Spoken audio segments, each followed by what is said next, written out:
1970s, Tanfac emerged in Cuddalore with a cutting-edge manufacturing facility. In 1990, to reduce the nation's dependency on steel imports, TIDCO took a bold step of setting up the first integrated steel plant producing more than 1 million tons annually.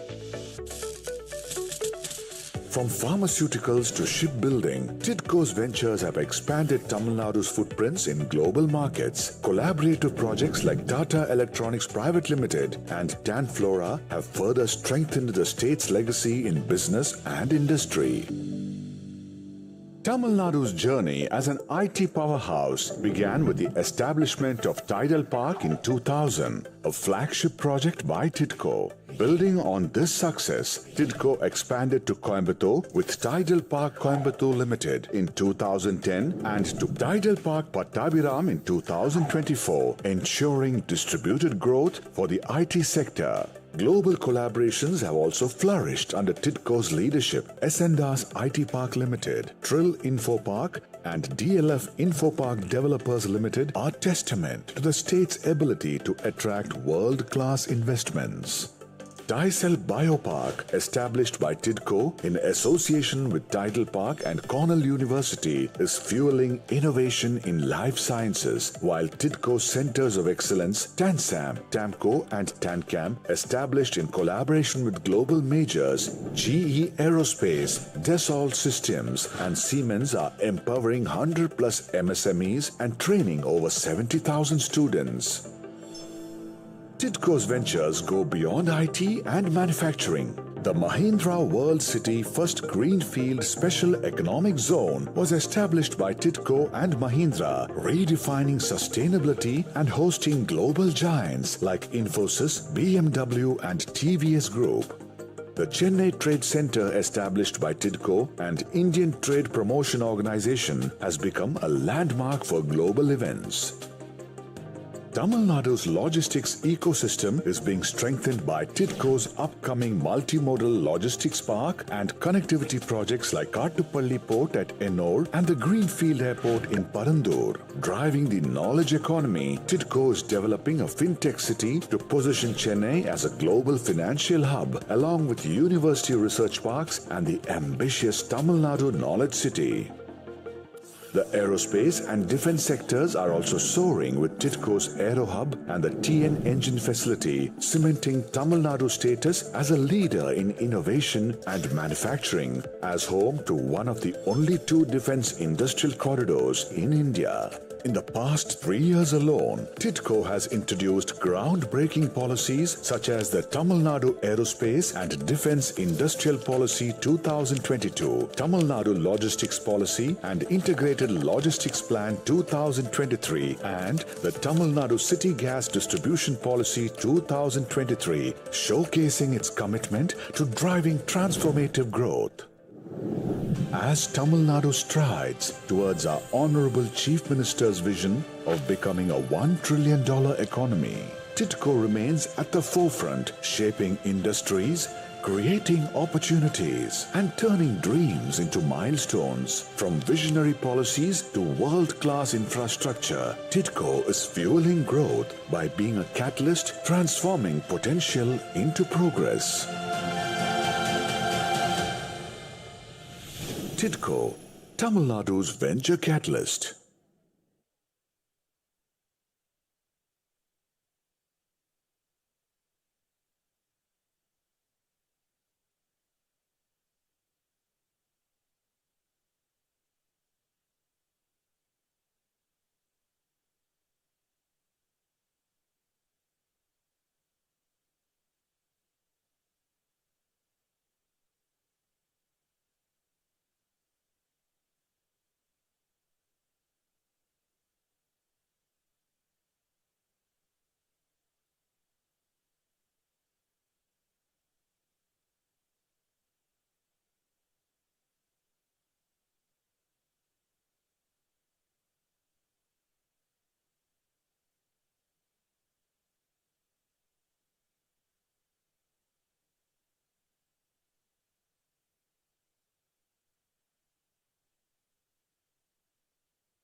சொல்றாங்க sir, but nobody is moving. I think.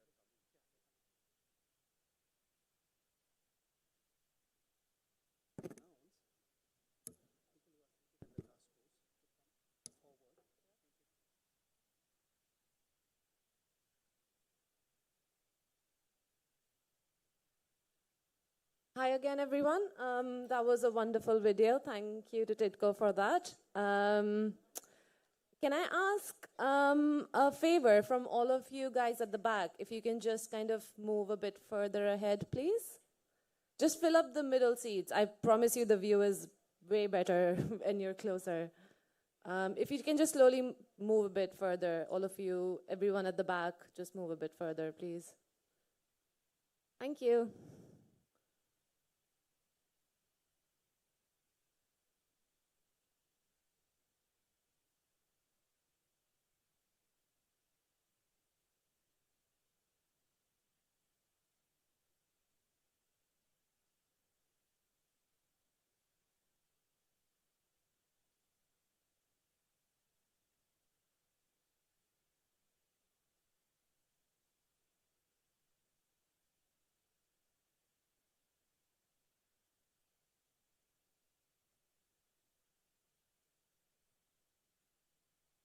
We'll be starting shortly. We're just waiting for all of our chief guests to come in.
Hello and good afternoon.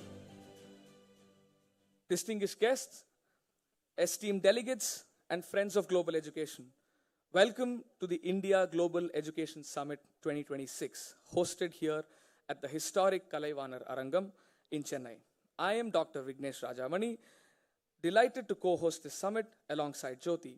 I am a postdoctoral researcher at the Royal Netherlands Institute of Southeast Asian and Caribbean Studies, where I study democracy, the future of welfare politics, and elections in South and Southeast Asian countries. I have a PhD from King's College London in politics and public policy, with focus on social movements and political parties in the global South. I'm a founding team member and a proud volunteer, currently leading thought leadership at NISAO, that is the National Indian Students and Alumni Union, UK's oldest and largest Indian student organization. NISAO began as a student-led initiative in the corridors of the London School of Economics and Political Science, founded by the very dear Sanam, and is today a distinctive and leading voice in higher education policy and international student welfare. Hello, and vanakkam, everyone. I am Dr. Jyoti Mangal, and delighted to co-host alongside Vignesh. I am a postdoctoral researcher at King's College London, where I use artificial intelligence to improve dementia care in NHS brain clinics. I have a PhD from King's College London as well. Mine is in medical imaging with focus on brain MRI research. Well, that's my day job. I am also a very proud volunteer with NISAO, currently serving as the head of research. Our organization includes Indian students and alumni who walked the path of global education. We understand the challenges, the excitement, the questions, and the dreams that many of you in the room would have. As NISAO enters its 15th year, it's wonderful to see this community come together for such an important conversation about India's role in global education. And over the next 2 days, we gather together as educators, policymakers, industry leaders, and change makers to explore the future of international education and the extraordinary opportunities that India represents on the global stage. We are honored to have distinguished guests join us today on the dais this afternoon. May I request the following dignitaries to please join us on stage and take their seats. Firstly, Thiru N. Ram, Director, the Hindu Publishing Group, and Trustee of the Asian College of Journalism, Chennai.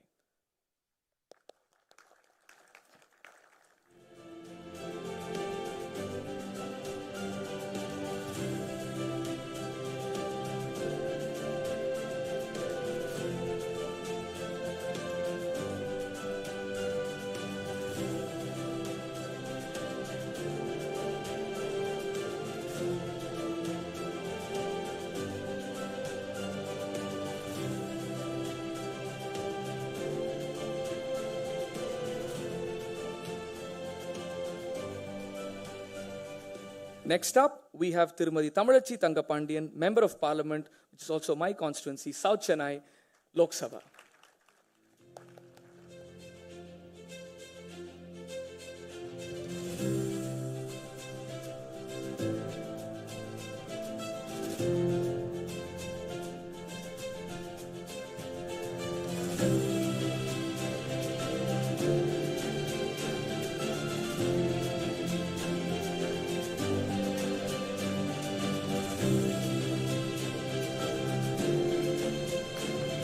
Next, I would like to welcome Professor Helmut Kern, Government Representative for University Rankings, Government of Austria, and Governor, University of Vienna.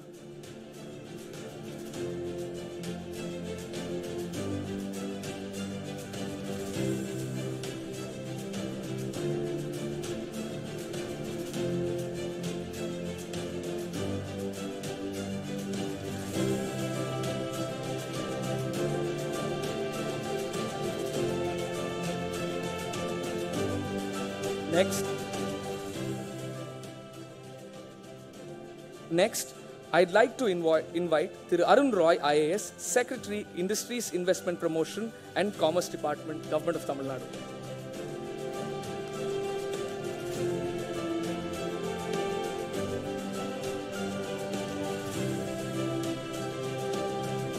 And after that, I would like to invite Thiru Shankar IAS, Higher Education Department Secretary, Government of Tamil Nadu.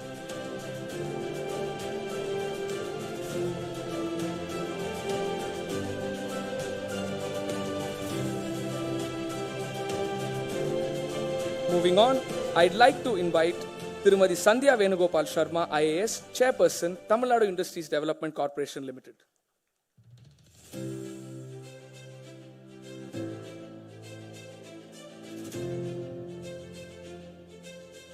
Next, I'd like to invite Thiru Sandeep Nanduri, IAS, Managing Director, TIDCO.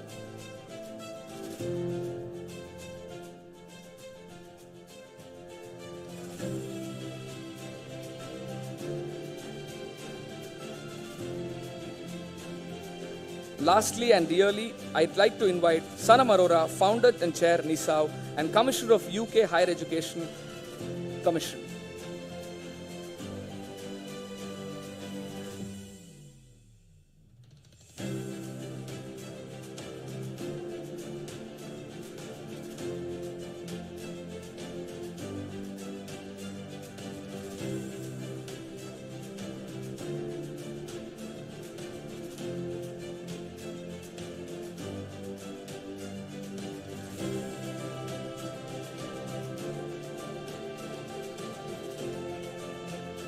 Before we begin, I would like to request everyone to please rise for the Tamil Thai Valthu, the state anthem of Tamil Nadu, performed by the students of the Music Academy, Chennai.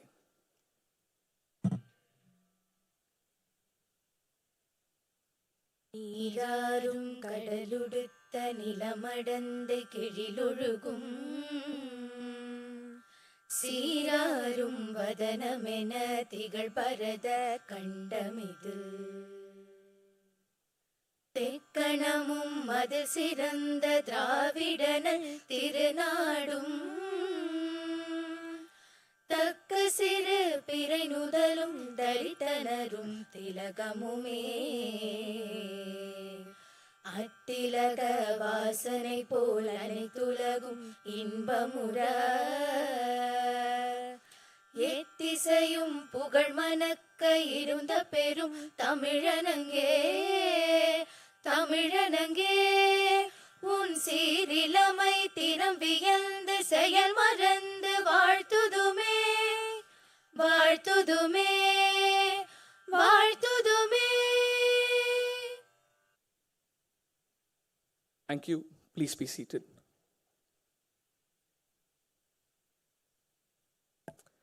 Thank you. That was lovely. And we now turn to the heart of why we're gathered here today. The extraordinary opportunity that India represents in global education. And to share this vision with us, it is my great honor to welcome Ms. Sanam Arora, founder and chair of the NISAO UK. Sanam is the architect behind the NISAO and the India Global Education Summit. She serves as a commissioner on the UK's International Higher Education Commission and is a governor of London Metropolitan University. A graduate of the London School of Economics, Sanam has dedicated her career to building bridges between India and the UK. She's a senior strategist in investment management, advising global asset and wealth management houses, while championing international education and student success. And I'm quite sure at this point you have 27 hours in your day, Sanam.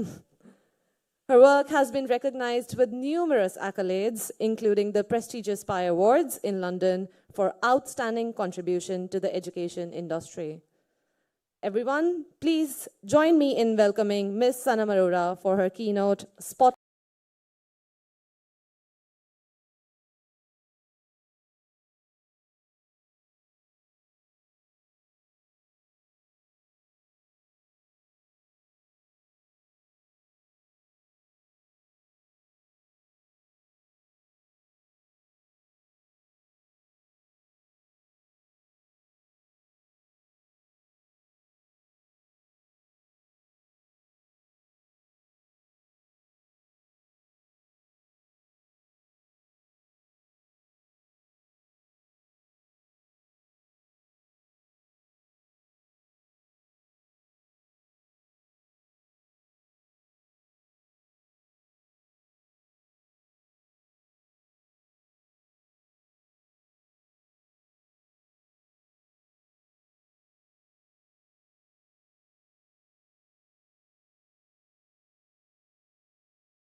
skills and innovation into a coherent long-term vision.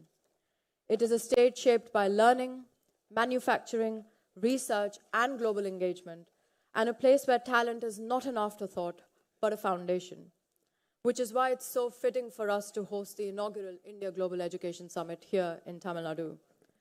And the vision behind Knowledge City, which you'll all learn about significantly more through the course of these 2 days, reflects this mindset. Not as a project, but as an ecosystem, one that recognizes that education, innovation, and industry must evolve together if they are to remain globally relevant. What also differentiates IGES is not just dialogue, but impact. As you will see over the next few days, the value of this summit can be measured in real economic terms. When education, research, and industry align at scale, they unlock multi-million-dollar economic value, attract sustained global investment, and support the creation of many, many thousands of high-quality jobs over time. But the value of this platform also extends far beyond economics. It lies in India's soft power, in the deepening of multilateral relationships, and in the less visible but critically important improvement in the student experience that comes when systems are designed with care, with dignity, and with long-term intent. For far too long, in my own opinion, conversations about international India have been largely one-way, outbound and transactional. That matters, and I say that as a proud Indian international graduate myself. But it is also too narrow.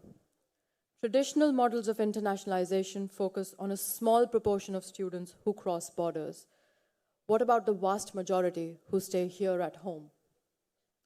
If internationalization reaches only that small percent, it will always remain limited. So the next era must be defined by reach, by how global standards, partnerships, research, curricula, and industry linkages are embedded within national systems so that international exposure, employability, and opportunity are delivered at scale for the majority that stay in the country. We in India are also faced with a unique challenge no other country has faced in history because of our demographic build-up. 150 million young people must be skilled over the next few years in order to meet our gross enrollment targets. That is why transnational education partnerships matter, which is a core agenda of our conversations over these 2 days. And that is why knowledge cities matter. They allow global engagement to take place within India through research hubs, international partnerships, visiting scholars, joint programs, and shared innovation ecosystems. Which is why it also gives me immense pride that it is through IGES that we're able to globally unveil Knowledge City for Tamil Nadu, which to my mind, not just in India, frankly, in the global south, is one of the most leading projects and ambitious projects on knowledge. It is not simply an infrastructure project. I think of it as a strategic trigger. Just as India became the world's global capability center for IT, consulting, and professional services, Knowledge City has the vision and the potential to position India as a global research capability center for universities and researchers from around the world. That shift is not symbolic. It carries profound economic, innovation, and employment implications, not just for India, but for the global south and the world at large. Over 1,000 delegates from more than 20 countries, representing over 400 universities and organizations, have traveled here in Chennai because some of these questions that we are addressing cannot be solved in isolation. This is not a traditional conference. It is a platform organized by the community it serves, by the students and alumni themselves, and enabled by government leadership of a fantastic government which has done extraordinary work on prosperity, social mobility, and growth. It's also particularly meaningful that IGES is being launched on the occasion of India's Republic Day, which we were just fortunate to celebrate recently, a reminder that institutions are built through intent, responsibility, and service.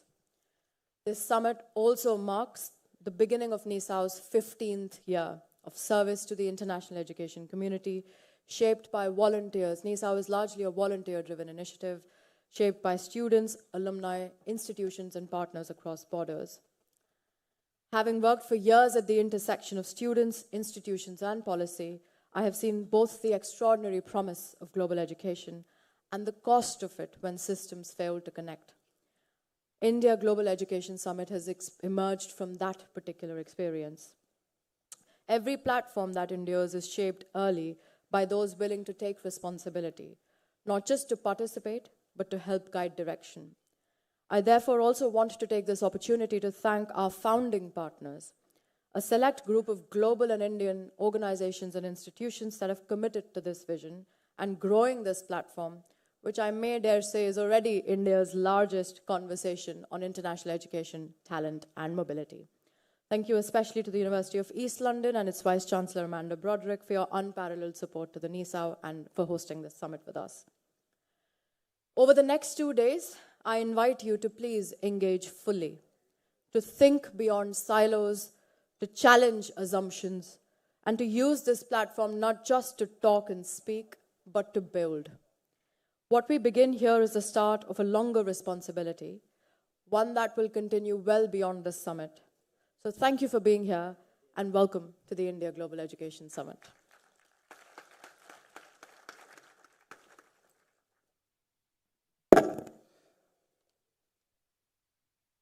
Thank you, Sanam.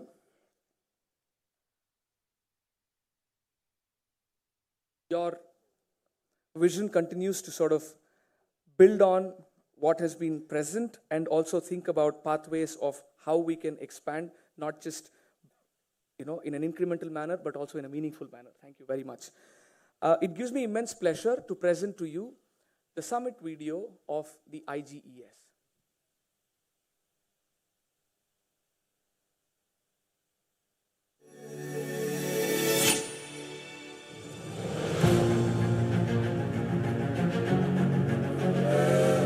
India, the knowledge hub of the ancient world, once drew scholars from across the globe to its iconic universities of Nalanda and Takshila in the subcontinent.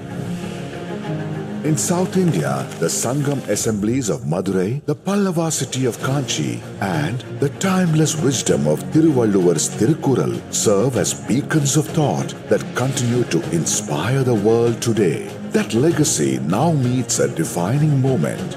Today, with the world's largest youth population, India's higher educational network is rapidly evolving with over 58,000 internationally recognized higher education institutions. Leading this transformation is Tamil Nadu, India's education and innovation capital, home to 443 engineering colleges, 61 universities, world-class research institutions and 130 plus MNCs. Tamil Nadu is an industrial powerhouse with India's highest GSDP growth rate of 11.19% and a state GDP of $360 billion, driven by one of the nation's most urbanized and skilled workforces. With 23% of all patents filed in India, the state leads the nation in research and innovation.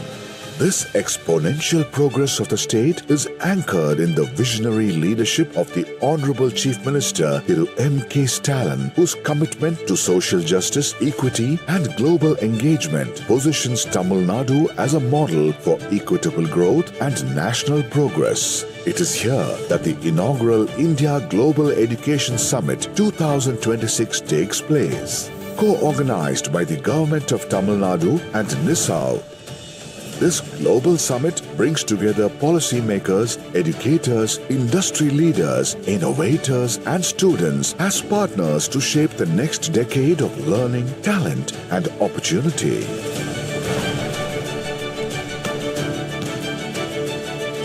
Beyond academics, Tamil Nadu nurtures aspiration with flagship schemes like Naan Mudalvan, identifying, enabling, and empowering young talent for global success. Now, the state takes a historic leap forward with India's first integrated global education district.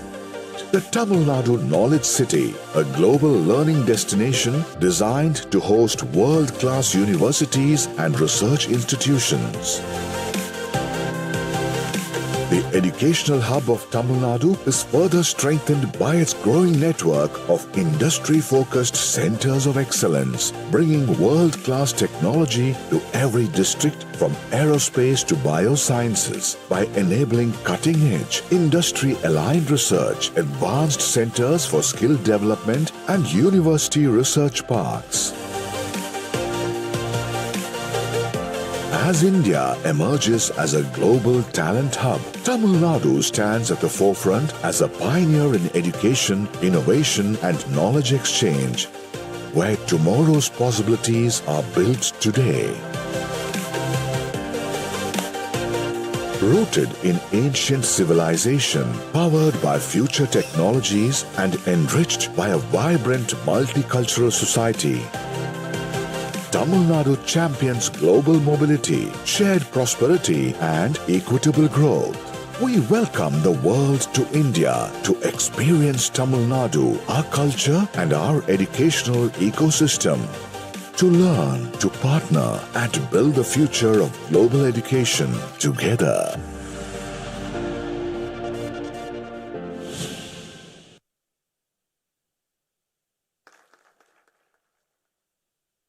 With that, we now proceed with the felicitation of our distinguished chief guest and dignitaries.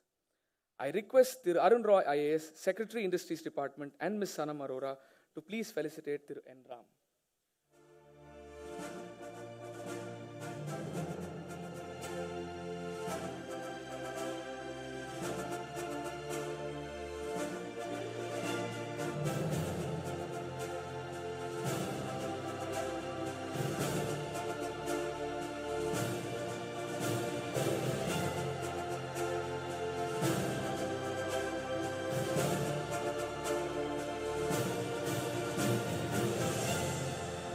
I now request Thiru Shankar IAS, Secretary of the Higher Education Department, and Ms. Sanam Arora to please felicitate Thirumadi Tamazhachi Thangapandiyan, Honorable Member of Parliament.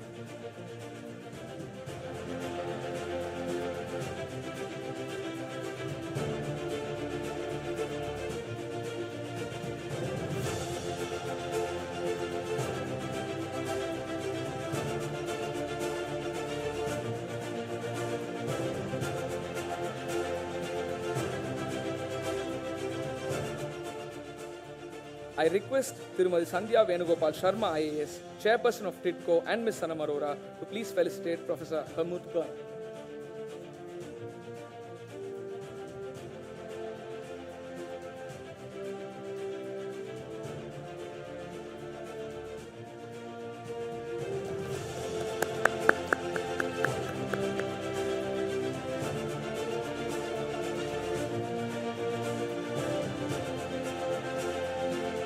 I now request Thirumadi Sandhya Venugopal Sharma IAS and Ms. Sanam Arora to please felicitate Thiru Arun Roy IAS and Thiru Shankar IAS.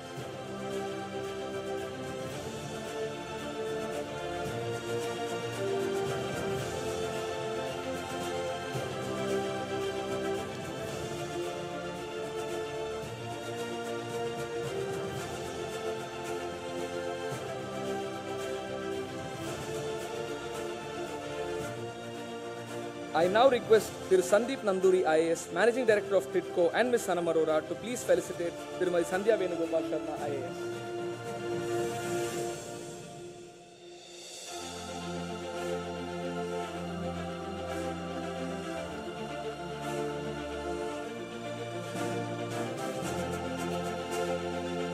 May I request Ms. Sanam Arora to please felicitate Thiru Sandeep Nanduri IAS.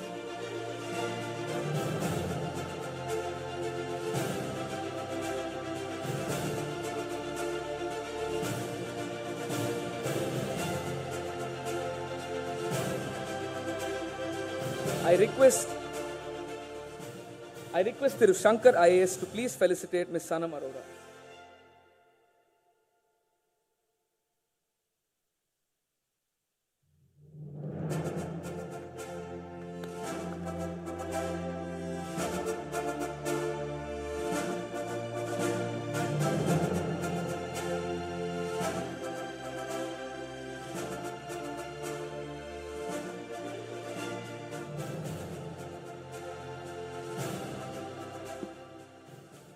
Thank you very much.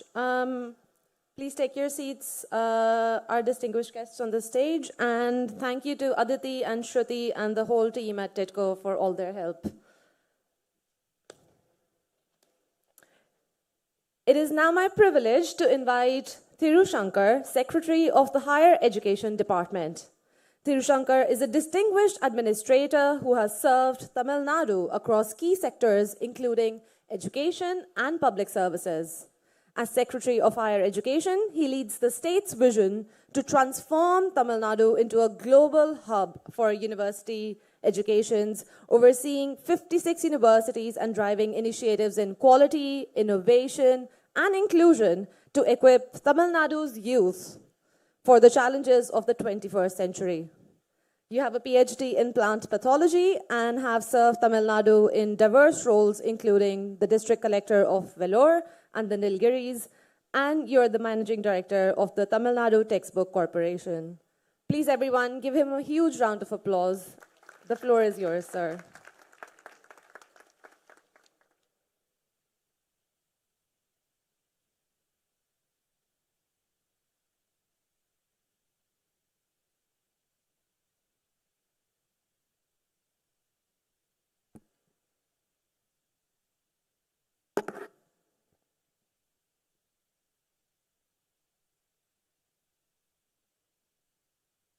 Good afternoon to everyone. It gives me a great pleasure and extend a warm welcome to Ram from the Hindu group. My sincere greetings to Tirumadi Tamilichi Thangapandiyan, eminent member of Parliament. My sincere greetings to Professor Kern, Governor, University of Vienna.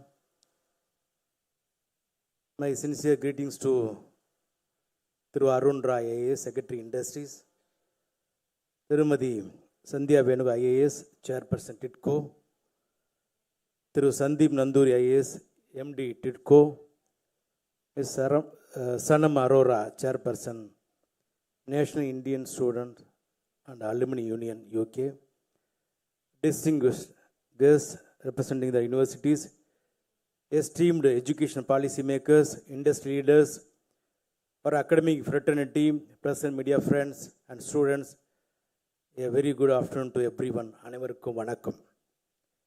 It's my privilege to welcome you all to the inaugural of India Global Education Summit 2026, hosted here in Chennai by Government of Tamil Nadu in partnership with National Indian Students and Alumni Union of UK. Tamil Nadu's higher education sector has made significant achievements in education, with the gross enrollment ratio exceeding national average by 2 times. Having nearly 2,700 higher education institutions, Tamil Nadu is always pioneer in higher education. In the National Institutional Ranking Framework, Tamil Nadu has top 20 university in India. Apart from this, we have top 33 colleges in India. Likewise, we have top 7 research institutions and 8 medical colleges out of 100. We also have top 12 management institutions out of 100.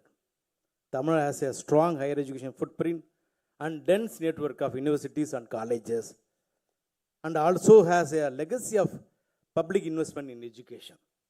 We gather here today not merely because Tamil Nadu leads in number. We are gathered at a defining moment that calls for a collective vision and action.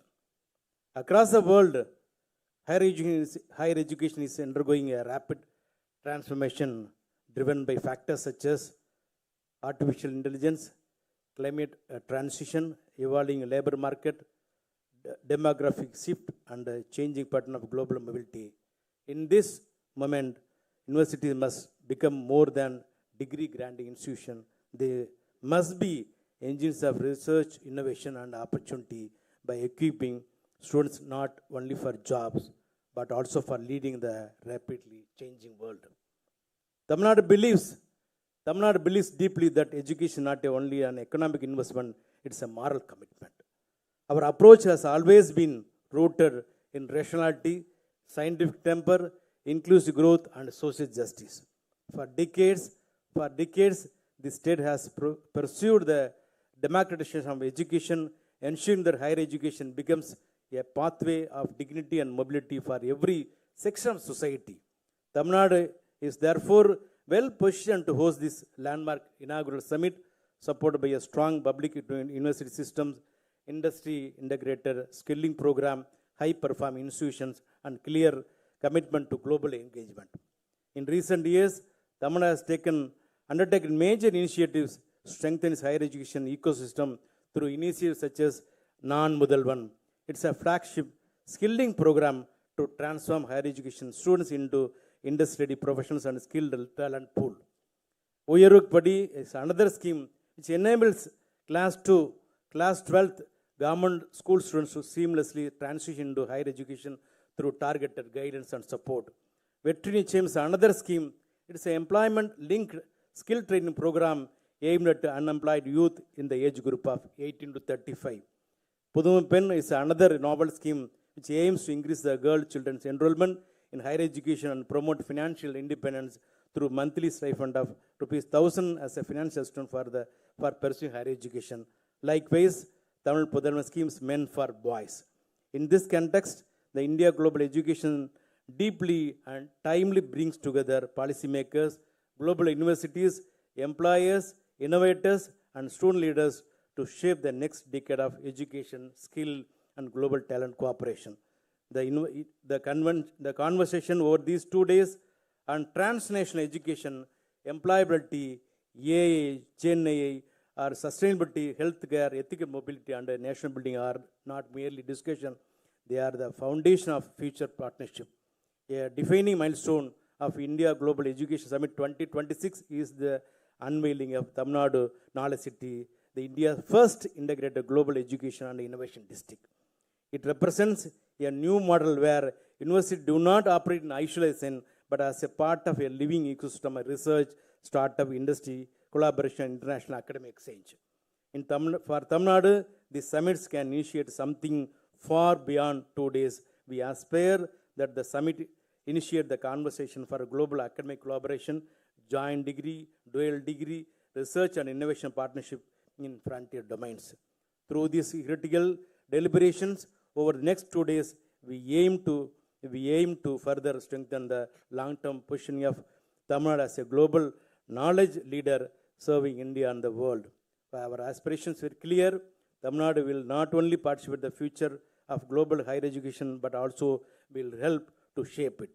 To all delegates gathered today, thank you for joining us in this shared endeavor. Let this summit mark the beginning of enduring collaboration that expand opportunity for leaders, learners, strengthen the institution, and serve society across the world. Thank you. Nandri Vanakkam.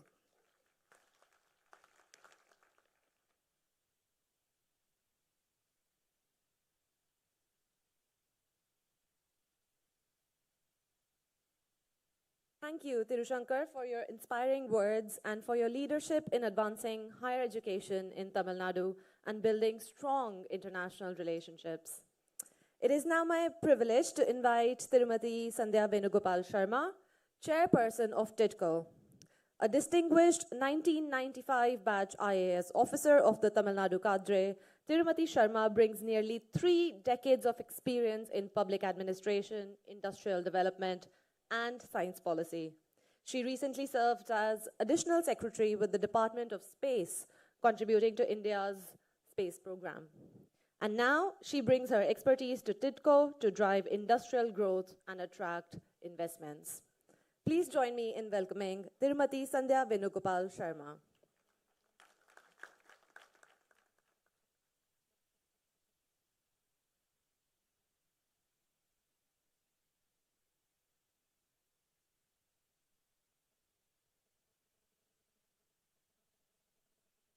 Respected dignitaries on the dais, our guest of honor, Honorable MP, Tirumati Tamilachi Tangapandi, our chief guest for today, Shri N. Ram Padmabhushan and Director of the Hindu Group, our special invitee, Professor Helmut Kern, Governor of Austria Vienna University, a co-anchor for the India Global Education Summit, Sanam Arora, Founder and Chair, NISAO, Higher Education Secretary Dr. Shankar, Industry Secretary Arun Roy, MD Sandeep, distinguished delegates from across the globe, academicians, industry captains, colleagues from the government, and young minds assembled here today.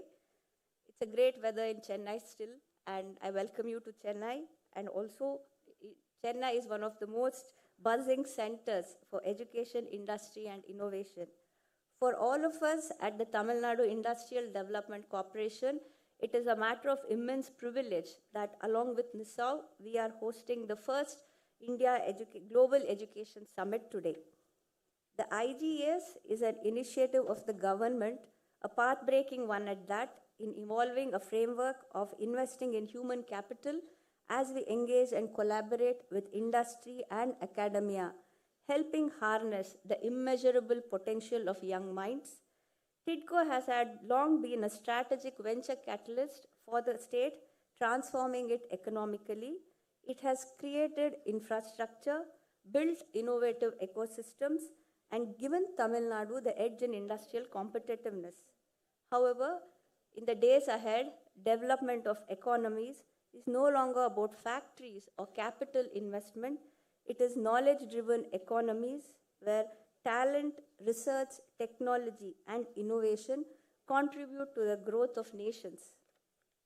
Towards this, TIDCO has many pioneering initiatives, be it the Centers of Excellence, TANCAM, TANSAM, university research parks, space manufacturing ecosystems that are creating globally competitive clusters in advanced manufacturing, aerospace, and emerging technologies. In our engagement on international collaborations, TIDCO has had a research done on Tamil Nadu's strengths for developing a roadmap on innovation and knowledge ecosystem, while the study by the Fraunhofer Institute highlights and acknowledges the state's immense industrial and academic strengths. It also highlights the need to build more structured engagements between university and industry, which enables translating cutting-edge research into real-world solutions. It is this convergence that has resulted in the Tamil Nadu Knowledge City, a key initiative of the India Global Education Summit 2026. The Knowledge City is spread over 800 plus acres, envisions a knowledge-driven ecosystem where research and development hubs, incubation centers, industry platforms, and global universities are not only co-located, but they're also connected, accelerating ideas from lab to market. An early anchor at the Knowledge City would be the Knowledge Tower, which offers a plug-and-play facility as we have easily accessible classrooms, auditoriums, research hubs for international universities. For Tamil Nadu, this convention has immense potential as we forge global university partnerships and their branch campuses, applied research platforms aligned with industry needs, support student engagement with industry and academia as the Tamil Nadu state spearheads a knowledge-driven economy. Helen Keller, the famous writer and political activist, has said, "Alone we can do so little, together we can do so much." To all our delegates present, we welcome you to not only participate, but to partner with us in Tamil Nadu, to do so much, as Keller said, to build, to innovate, and shape the future of global education and industry as we tap into our fount of collective intelligence. Thank you.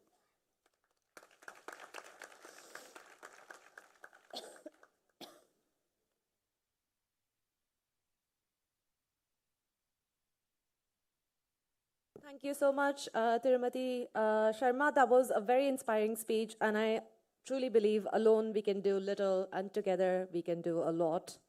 That was a strong signal of the seriousness and passion with which Tamil Nadu approaches international engagement. So thank you very much.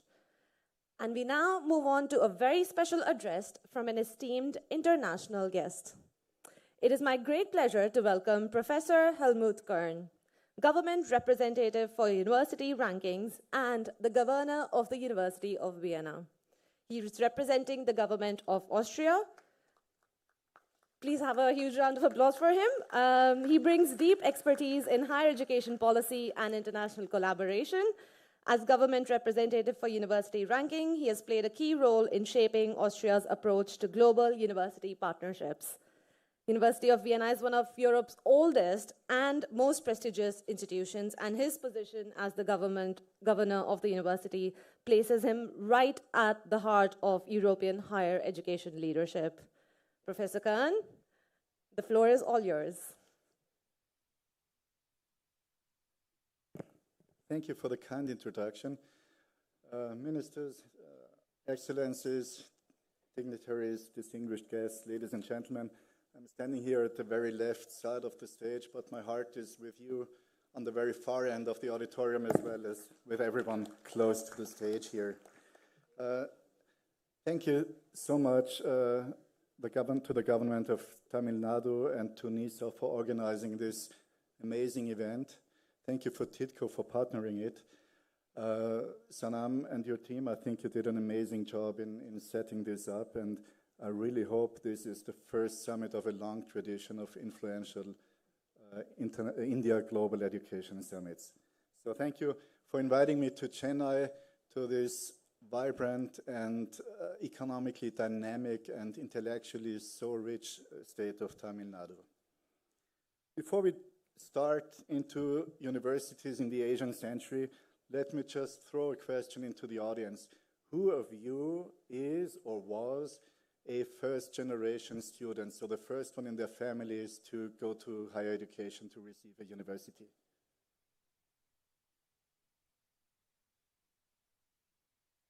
Quite a number I see, and actually I myself was a first-generation student. My father was working in construction, my mother was at home, my 5 siblings learned all non-academic professions, and I'm the first one who had the chance to go to university. And I have to say, university changed my life, and certainly to the better. And I'm sure this will be the case for many Indians as well, many first-generation students in this country, and it will change your life, and it will change the country to the better. I got to know my wife at university. We studied together, we married. Our kids went to the same university as my wife and I did, and I stayed connected to university all my life, either through teaching or through my roles in the Austrian government or the Board of Trustees of Vienna University. And in that roles, I had the privilege to travel a lot through many continents and countries, and in the conversations I had with policymakers and with universities and with researchers, there was one topic which followed through all the conversations, and that is what is happening in Asia today is unprecedented in speed, in scale, and in ambition in the world. But before diving into the Asian century, let us do a global flyover first to assess where we stand today. Then I will take a closer look to Asia, which is everything but a homogeneous bunch of countries. And along the lines of power, purpose, and public value, I will lay out why I believe there are strong signs that Asia, and in particular India, will be shaping and leading the university scene globally. So let's have a look where we stand today and how we got there. In 2026, the hierarchy of global university still mirrors the geopolitics of the last century. The United States and Europe dominate the upper ranks, while Asian institutions continue their steady climb. Yet history teaches that the centers of knowledge rarely remain fixed. Just as the torch of learning once passed from India to Europe, from Europe back to Baghdad, from Athens, back to Europe to Bologna, from there spread through Europe and to North America, it's now poised to shift again, driven by demography, technology, and the new geography of ambition. Every civilization has reinvented what a university means. The German Wilhelm von Humboldt and the British John Henry Newman redefined the university as a space where research and teaching merge in the pursuit of truth. They described the model that still shapes global higher education today. But the dominance of this Enlightenment model, as we call it, was never inevitable. As power and prosperity moved, so did the leading centers of knowledge. Today, the tectonic plates in the university world are shifting rapidly. Asia's universities are rising, particularly in India, China, Singapore, South Korea, and Japan, and increasingly in the Middle East and Southeast Asian countries as Malaysia, Indonesia, Thailand, and Vietnam.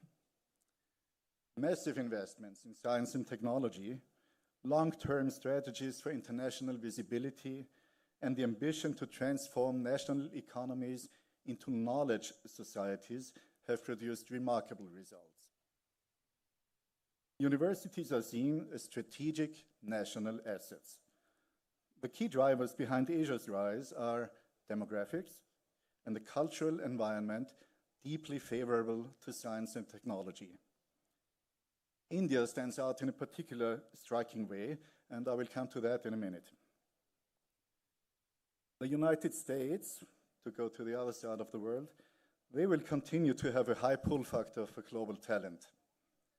Despite periodic political turbulence, a robust framework of excellent universities will keep the US near the top well into mid-century. Europe, by contrast, faces structural headwinds.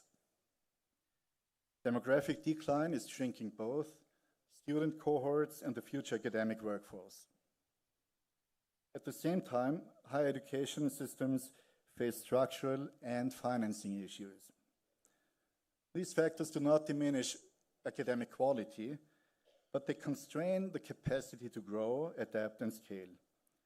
Future relevance will therefore depend on international partnerships, institutional consolidation, and openness to cooperation.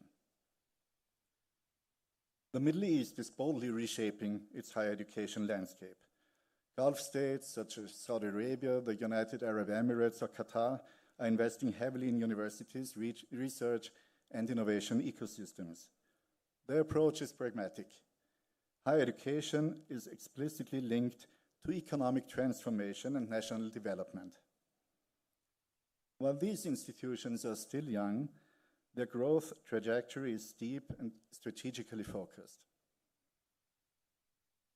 Africa and Latin America show promising individual institutions, but they are limited by political instability, underinvestment in research, and persistent brain drain.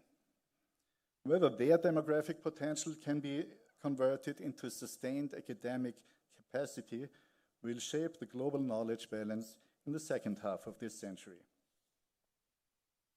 Against this background, I would like to structure my remarks around three drivers that, in my view, will determine the future of universities in the Asian century: power, purpose, and public value.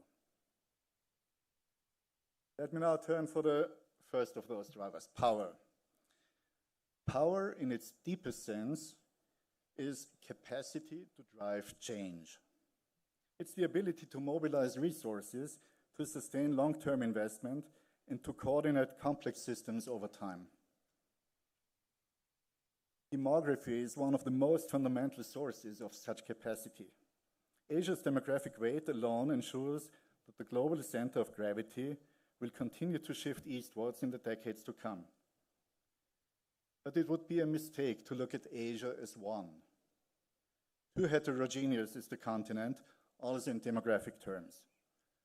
China, Japan, and Korea are facing a shrinking population. Let me illustrate how different demographic trajectories shape higher education strategies.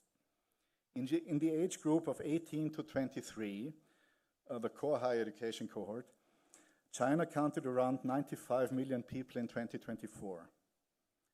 By 2050, this number will fall to 48 million, and by 2080 to roughly 30 million people. Similar demographic contractions can be observed in countries like South Korea and Japan.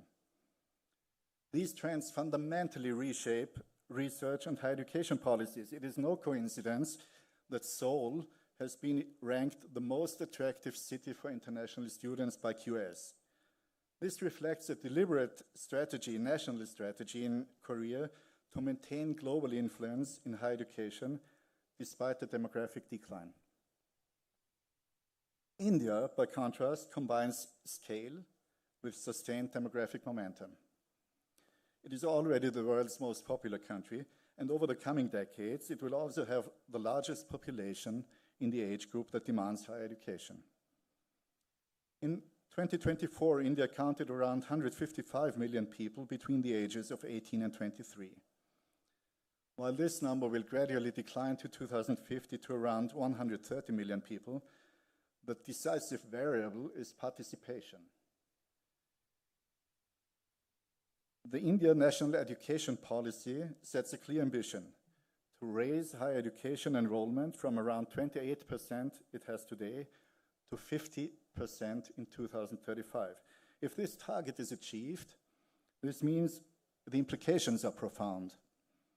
By 2040, India will have close to 70 million higher education students, roughly 60% more than today. No other country combines scale with such a young and aspirational population. This represents an extraordinary reservoir of talent, creativity, and energy, but it also comes with responsibility. Because demography creates opportunity, but institutions determine outcomes. And universities will be among the most powerful instruments to convert this demographic momentum into sustained national capability, social cohesion, and global influence. This is where India's moment lies, and where its choices matter far beyond its borders. Yet, demography alone does not guarantee success, nor power. History offers many examples of societies with favorable demographic conditions that failed to translate this potential into sustained development. The decisive variables have always been institutional capacity and societal trust. The rule of law, predictable governance, academic freedom, and freedom of expression are not abstract ideals. They are enabling conditions that allow talent, investment, and innovation to unfold over time.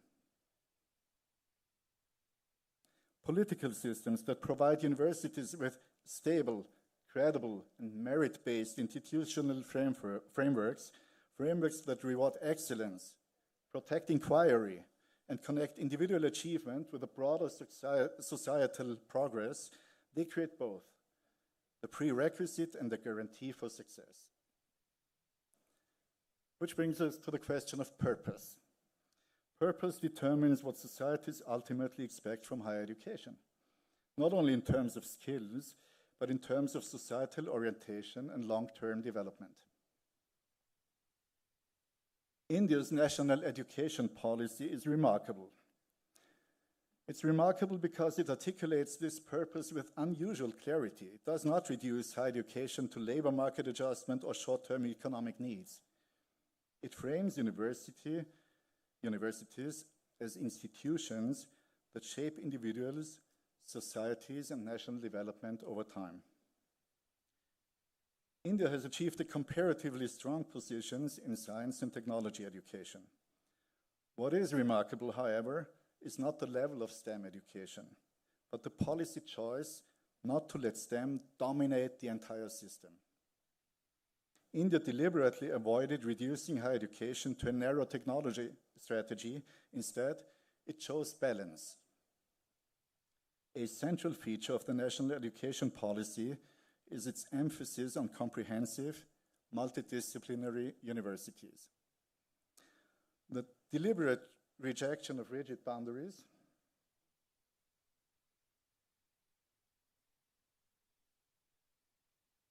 Okay, I'll try to speed up. Okay, so I have to shorten it a little bit. When I talk about universities globally, I'm happy to talk longer. So let me skip some parts of that. What's important, what I definitely want to shorten is that the global environment and the change in the global environment will be intense rather between regions than between countries. And what we see as a result is that some places will emerge as global centers of wisdom, locations where academic excellence, institutional scale, and societal trust reinforce each other. Greater London, including Oxford and Cambridge, California, Massachusetts, the Austria, Germany, Switzerland regions, they are examples for that. And Tamil Nadu and India have the potential to join this group and to shape the group. So we need public value, which is the third thing, which is important for driving the future. And public value is the long-term outcome of strong institutions aligned with societal needs. We have two ideal types, and India chose a very wise way actually here. We have two ideal types, a business model, higher education, and higher education as public good. Both models can produce excellent outcomes, but the question is how resilient they are. And in times of political, geopolitical, economic tensions, the public good model turns to be out more resilience. And public value is, in this sense, the power where power and purpose ultimately converge. So, to finish quickly, as Sanam reminded me, we have to speed up. It's 5 things I want to mention which are important, just quickly. Quality. Quality, a relentless focus on quality is essential to be successful. And especially in times of fast growth, it is a temptation to not focus on quality, which would be a big mistake. Second, meritocracy. Allowing the most capable to advance is a guarantee for academic excellence, but it is also a powerful signal to younger generations that effort and talent matter. Academic freedom is the third thing that's important, not as a political slogan, but as a requirement for generating public value, as well as academic integrity. In return for autonomy, society can expect a clear commitment to standards, evidence, and an unideological approach to academic questions. And this all does not work without freedom of speech, which is a guarantee that has to be given to universities to fulfill their commitments. So India and Tamil Nadu in particular are well positioned to be successful and to achieve all the goals they set. And perhaps when the university rankings in 2050 are published, it may no longer be the Times Higher Education list we consult. It may be the Times of India World University Rankings. Thank you for your attention.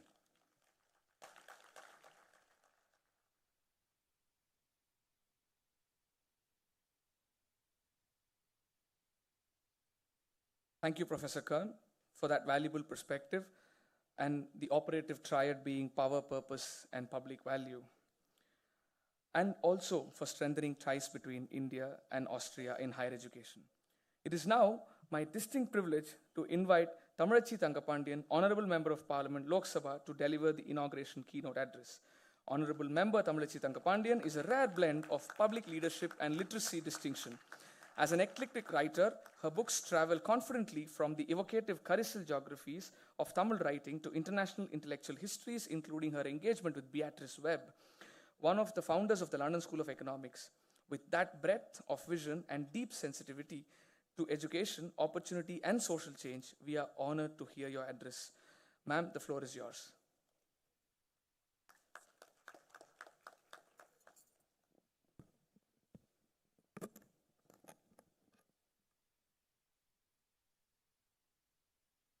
Respected Thiru Enram, Director of the Hindu Group, Professor Helmut Kern, Government Representative for University Rankings, Government of Austria, Governor, University of Vienna, Thiru Pavan Kumar Goenka, Chairman and Space Governing Board of IIT Madras, Thiru Arun Rai, IAS Secretary, Tamil Nadu Industries, Thiru Shankar, IAS Secretary, TN Higher Education, Thirumigu Sandhya Venugopal, IAS Chairperson, TIDCO, Sandip Nanduri, IAS Managing Director, TEDCO, and my dear Sana Marora, Chairperson Niasu, honorable dignitaries who are after dais, academicians, vice chancellors, policy makers, bureaucrats, educators, my dear colleagues, students, friends, and partners in learning from across.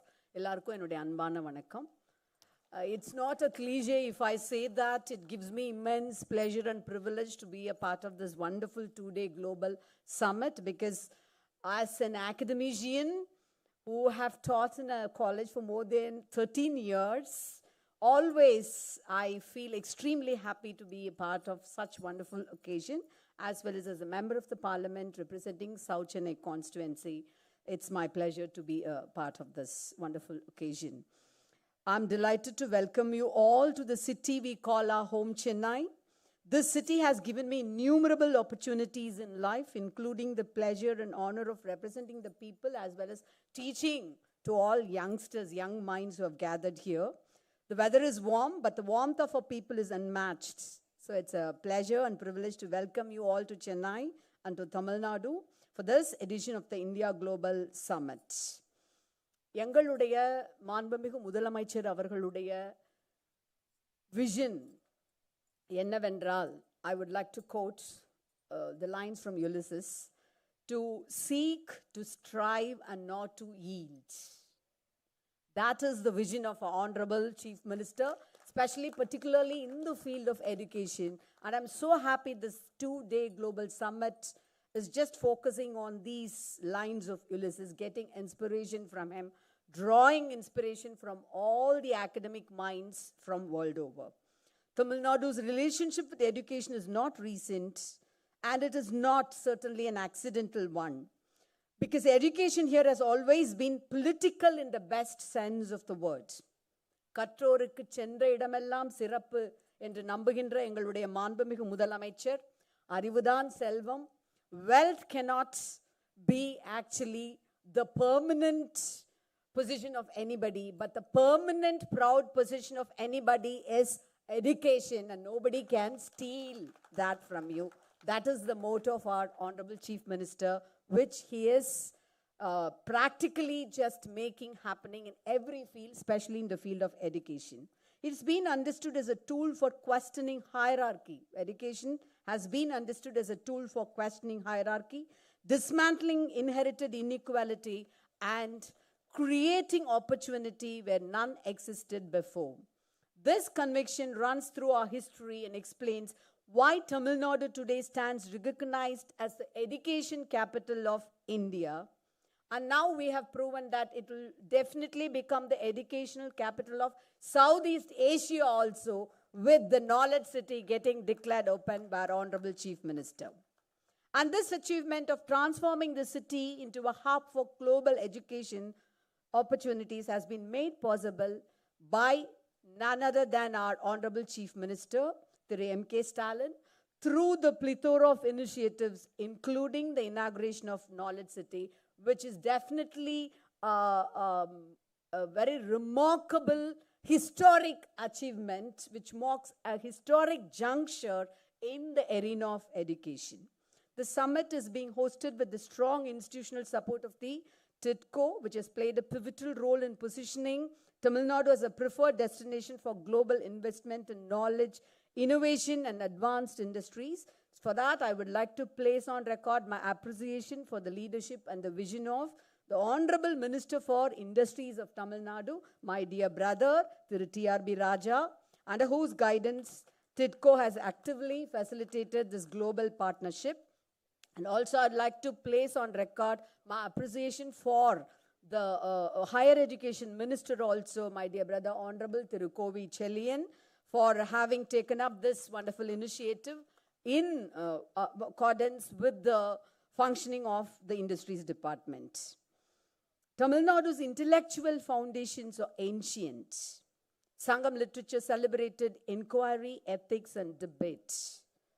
I think, therefore, I am, as the motto of our Honorable Chief Minister, and in the footsteps of Thandai Periyar, Peraringer Anna, and Muthamil Aringer Dr. Kalaivanar, We always insist on the scientific temperament of younger minds to question whatever is given to you in the name of knowledge and not to simply follow anything blindly, but question like, man, when the scientists question about the falling of apple, a new history is born. So that is how the whole of Tamil Nadu is gearing towards instilling a scientific temperament and how a governance is formed through the Dravidian movement. Thandai Periyar asserted that knowledge must never be monopolized. Peraringer Anna translated rationalism into state policy, and Muthamazharinger Aringer Kalaignar expanded the midday meal scheme so that hunger would never stand in the way of a child's learning.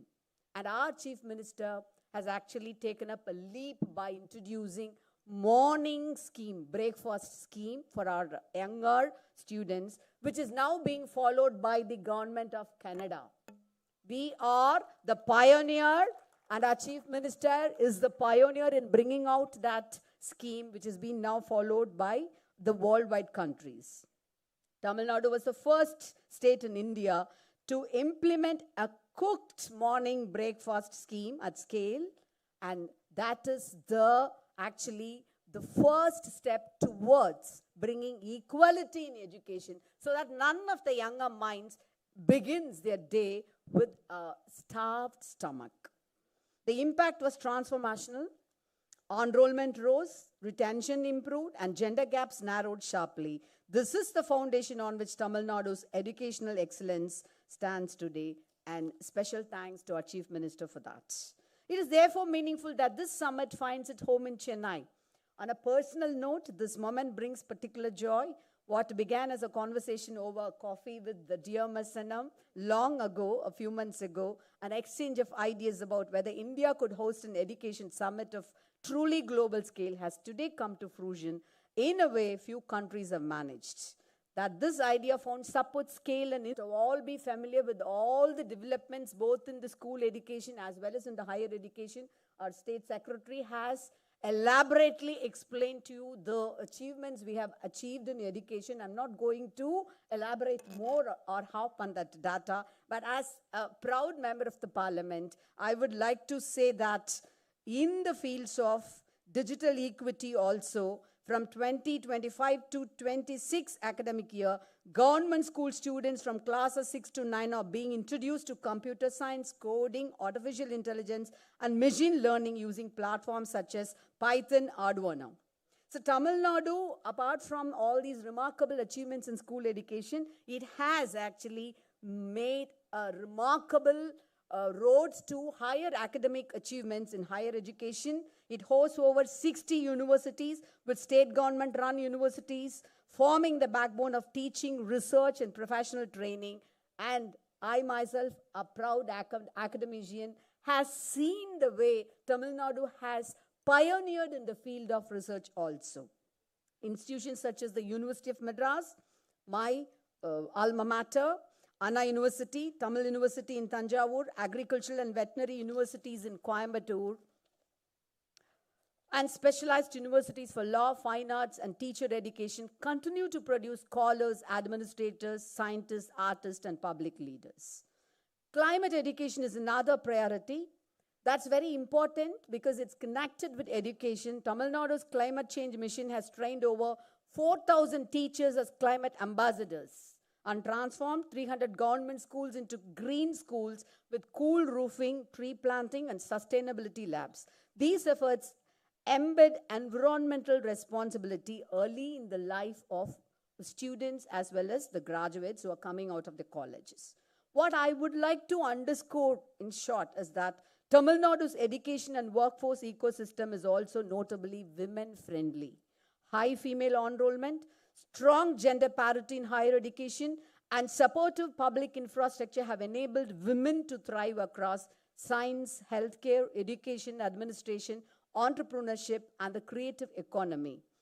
This is a very, very important point. இந்த அரசு திராவிட model அரசு பெண்களுக்கான அரசு மகளிருக்கான அரசு என்று சொல்லும் பொழுது மகளிரை கல்வியின் மூலமாக முன்னேற்றுகின்ற அரசு என்று சொல்வதிலே as a woman parliamentarian and a representative, I'm really proud. to point out that. The outcomes are very clear. Tamil Nadu contributes nearly 9% of India's GDP with just 6% of its population. Literacy rates exceed 80%. Gender parity is among the best in the national index.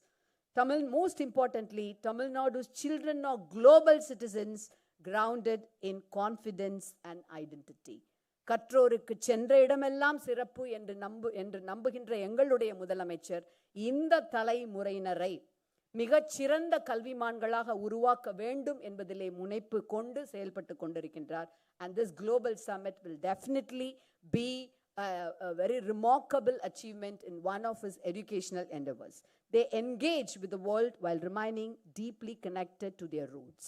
The students, the Tamil Nadu's children, engage with the world while remaining deeply connected to their roots. Tamil Nadu stands at a new dawn. We invite universities, researchers, innovators, and investors to partner with us, set up campuses, fund research chairs, co-develop curricula, build exchange programs. This government, the Dravidian model government, headed by our Honorable Chief Minister, stands ready to facilitate and support these collaborations. The Dravidian movement taught us that education is the most enduring form of power. The Dravidian model government has shown what happens when the belief is translated into sustained policy and political will. This is why Tamil Nadu leads. This is why the world is here today. And this is why the future will keep returning here. தமிழ்ல நாங்க ரொம்ப பொறுமையோட சொல்ற எங்களுடைய கணியன் பூங்குன்றனாருடைய யாதும் ஊரே யாவரும் கேளிர். The whole world is ours. Everybody is our relatives. And education is the only binding force which keeps that bonding very closer home. Let's learn together. Let's innovate together. Let's grow together. Thank you very much.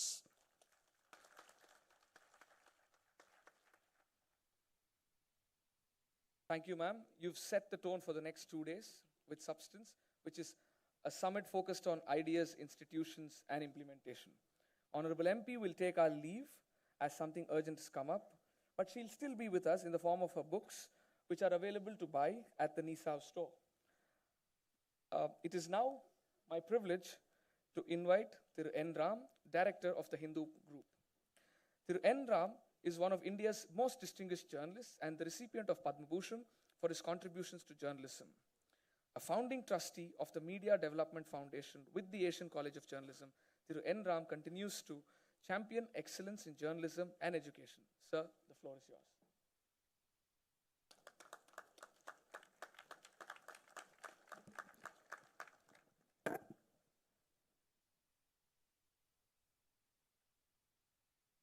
Let me, with your assumed consent, dispense with the salutations just to say hello, to save time. I'd like to begin with the observation that this inaugural India Global Education Summit is being held at a propitious time and in the right place, as we have heard from many previous speakers. Chennai, which used to be known as Madras, as your host city. Notwithstanding all that we have learned from research, from data, from lived experience, and from the rich insights offered by Nobel laureate Amartya Sen and other economists on how capabilities and functionings are developed and enhanced, discourse and development in the news media and in the public square continue to revolve most of the time around industries, infrastructure, technology, trade, exports, fluctuations in the exchange rate value of your currency, that is the rupee here, stock market, and of course GDP growth rates. Not that these are unimportant, but the preoccupation with them has meant that the essential role of education in society's development and in people's welfare is underestimated or obscured and often missed. When you think of what education, especially higher education, has done for development and people's welfare in India, you think or should think Tamil Nadu. It is at least arguably India's most advanced state in the field of higher education. Its many-sided achievements are not, as has been mentioned, fortuitous. They are the outcome of a long historical commitment to social justice, to public investment, to regional balance, and to a belief that education is a tool of empowerment rather than privilege.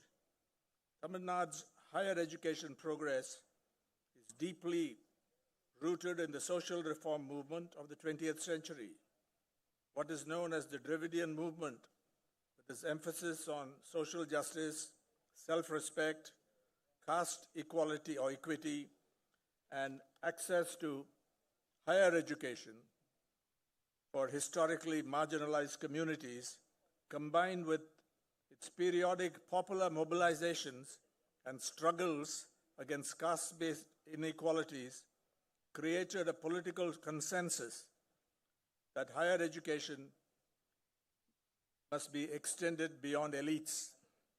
Some scholars have even characterized this as a shared Dravidian common sense on education as equality of opportunity. Over decades, the state has built a dense, inclusive, and diversified higher education ecosystem that compares favorably with what you have in many middle-income countries globally. Successive governments have raised higher education, have treated higher education as a public good. Policies such as expansion of government colleges across districts, strong support for first-generation learners, and we have one here, a very distinguished scholar from and leader in education from Austria, at least one. There will be many others. Fee concessions, scholarships, and hostels, and reservation policies, what are called quotas in the US and other places, ensuring representation. All these have helped transform higher education from an upper middle class preserve into a mass system. This historical development and the factors behind it, the drivers of this, cannot possibly be overestimated if you try to understand the differences between, say, one state or one region and another.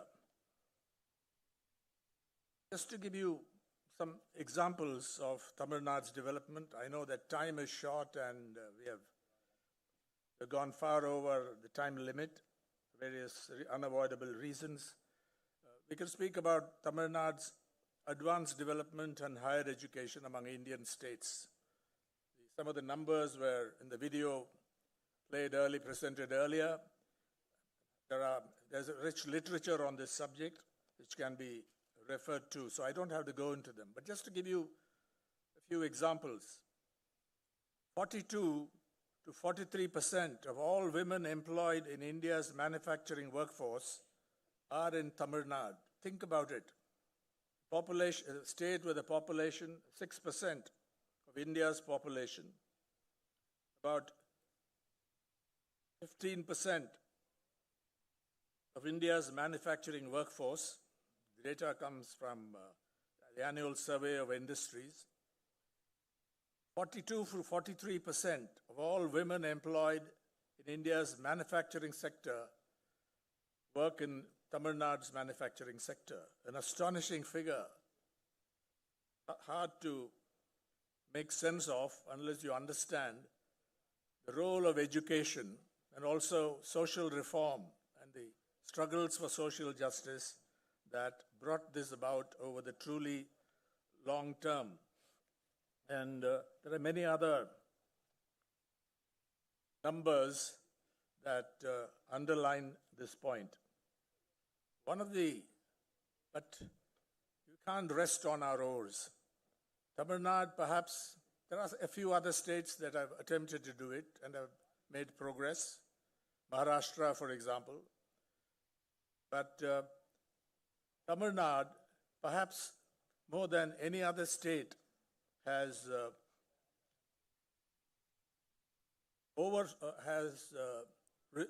intelligently addressed the tension between expanding access and going for quality and excellence. To reconcile these two is not easy.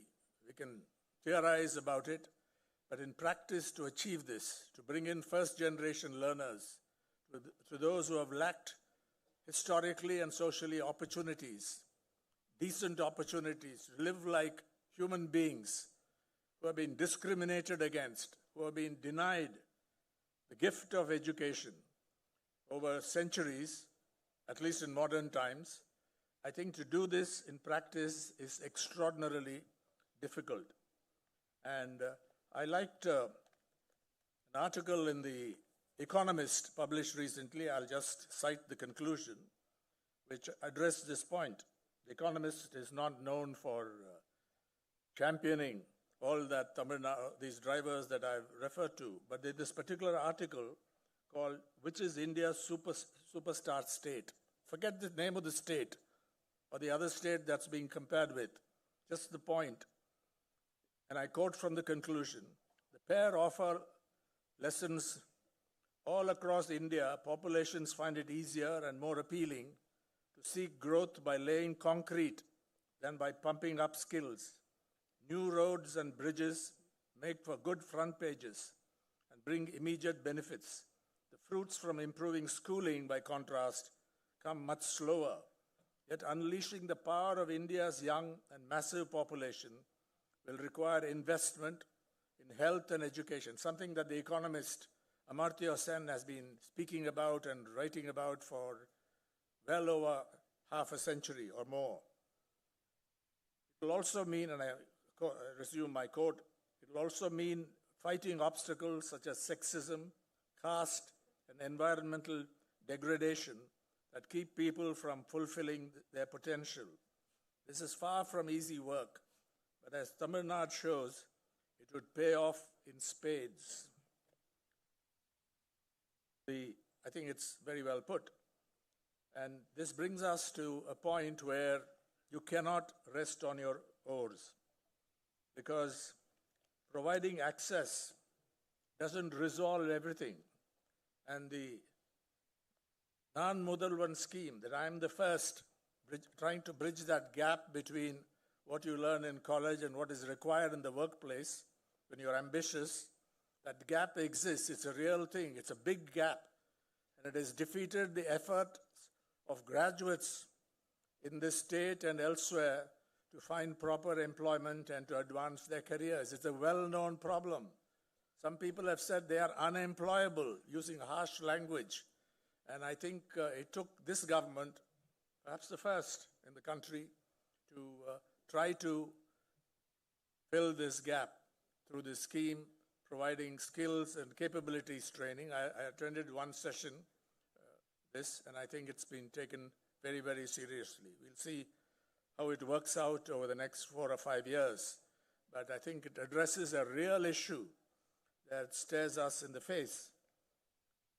One of the most persistent and consequential challenges facing higher education in India is this challenge of combining the pursuit of quality and excellence with affordability and meaningless access for the most disadvantaged sections of the population.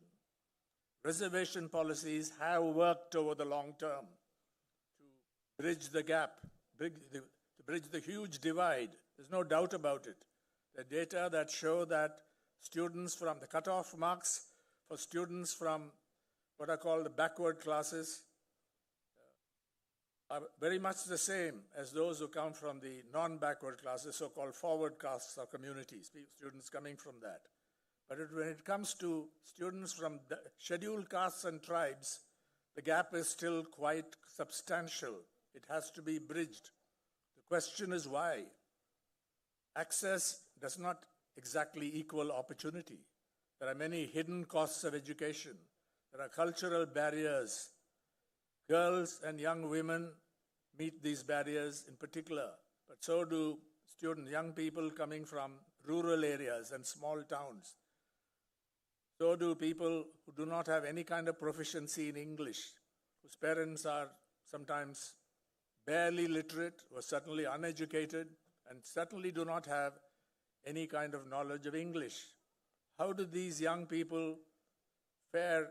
How do they compete in the marketplace, in the rankings, in the schools where others come in who have all these advantages? And that's a huge issue that needs to be resolved. And support is very important. You continue to support these students. I think we've seen examples of this, but they have to be scaled up. How do you continue support once you open your gates wide, your doors wide? How do you ensure that those who have historically lacked the opportunity to enter these places, that they do decently and fare well? How do they go on? Some overcome all these balances. We have those extremely gifted students from these backgrounds, socioeconomic and cultural backgrounds, disadvantaged communities over centuries, including those who are treated as untouchable in the past. The Constitution bans that, but in practice, what kind of support do you provide them? This is a challenge that has to be faced. And I think at the heart of the challenge for any government is scale and financing. I think the first principle to help resolve this tension between excellence and access is a robust commitment to state funding, public funding. We must learn from Europe on this. Rich countries where education is a public good, right up to the end, to your doctoral work or beyond, where education is treated as so important that the state funds it completely. Even there may be hidden costs that are not met, but it makes a huge difference. Can we afford to do it? Is a big question, but I think this is a very important factor, a robust commitment to public funding. And globally, high quality and affordable higher education systems from Scandinavia to parts of continental Europe have been built on sustained public investment. In India, unfortunately, although there's plenty of talk about it, investment in education continues to languish below the 3% of GDP. Hardly that, maybe even lower in many respects. And certainly when higher education comes, that's where China scores massively. It's pivoted to spending more on higher education. I've been to China several times to see from the time the Cultural Revolution had shut down all universities, all institutions of higher learning, to today where they really excel in this. And one of the reasons for this transformation is a huge investment in higher education. It's important to support the foundation, but these countries, both India and China, have arrived at a stage where higher education needs much more commitment. Then you need, I think, differential institutional missions. Not every institution needs to be research intensive, global ranking oriented university. And you have to think through this and build an ecosystem that should include teaching-based universities, at least this is my view, community colleges, high-quality liberal arts institutions. Perhaps there's been too much focus on engineering colleges, technology institutions. This is being realized even here. And arts and the social sciences are getting some kind of attention, but not enough. So I think that's another factor. And equity must be embedded in academic design, not treated merely as a matter of admissions. Reservation policies and outreach programs are necessary, but you have to go much further. And this need for a comprehensive student support system on a case-by-case basis, individualized, personalized, has to be pursued. Then you have the challenge of faculty quality and institutional governance. That's another important factor. High standards in teaching and research depend on recruiting, retaining, and nurturing motivated faculty who are committed to the pursuit of excellence in higher education, in learning. And as has been mentioned earlier, freedom of speech and expression, which sometimes comes under pressure and attack in this country, can be absolutely truthful about this. We are not in a very happy place, nationally speaking, on this, but we have large spaces where people express their opinions freely, despite pressures. And this is not just from governments, it comes from social media and other players. The right to feel offended. I feel offended because you said something that has hurt me for reasons that are not very clear, on religious grounds or linguistic or ethnic and so on. And the laws are often misused or exploited. The loopholes are exploited to go after people who freely express their opinion. And without freedom of expression, freedom to be even wrong, as long as it's not motivated, I think you can't have any pursuit of excellence in education. And that, I think, was mentioned earlier in passing at least, and I think is very, very, very important. Then I was asked to make some observations on another challenge here, and that is the challenge of disinformation. People concerned with this field make a distinction between misinformation and disinformation. Misinformation is not motivated. It's wrong things are said, written, etc., but there's no motive behind it. It does harm, but it's not the same thing as disinformation, which is deliberate and motivated. As a journalist, I've encountered this a lot. All journalists encounter it, particularly women journalists who are attacked viciously sometimes on these platforms. The problem comes when it's a question of scale, and when disinformation shared widely on some of these social media platforms, including the messaging apps, WhatsApp in particular in India, I think it becomes a huge challenge when they are scaled up and weaponized on these platforms with the so-called tech companies showing little accountability or transparency about what is allowed and what is not, then it becomes a huge challenge. Whether you're speaking about elections or the pandemic, WHO called it the infodemic during the COVID-19 pandemic. And this creates huge problems, not just for one sector, certainly for journalism, certainly for those who want to pursue the truth, but above all, perhaps, in the field of education. And wrong inputs get in. How do you fight it? Is one of the biggest questions that faces all of us. And I think the field of education needs to come up with answers. People talk about media literacy or social media literacy. How do you scale it up? How do you get millions of students to try to learn to discern and discriminate between what is true and what is false, at least what is factual? I'm not getting into philosophical arguments of what is truth, but what is clearly can be substantiated, can be verified, can be falsified.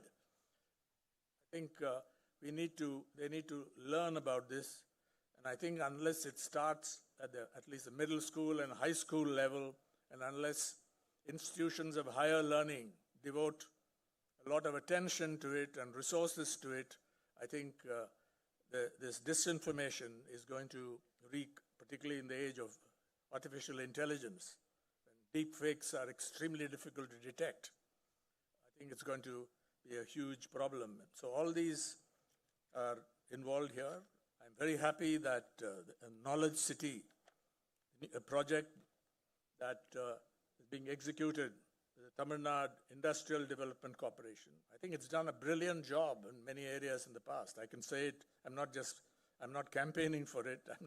This is not something, but you can check it out. State undertaking, but given considerable autonomy, which has delivered on many fronts. I think if TITCO executes this project within a manageable time frame, and if there's enough support for it, I have no doubt that this grand concept of a knowledge city is going to deliver rich results and will be a model for other states and areas, regions in this country and perhaps beyond. You can say many other things about education, the challenges that we face today, but this summit, the India Global Education Summit, is a very good idea. I didn't know much about it till I found out about it a few days ago, and I think this is a very good place to start. And I would particularly like to express my appreciation for people who have come, for distinguished people representing various fields in higher education who come from abroad and other parts of India, and those who have organized it. I think this will go very well. I wish you a very successful summit.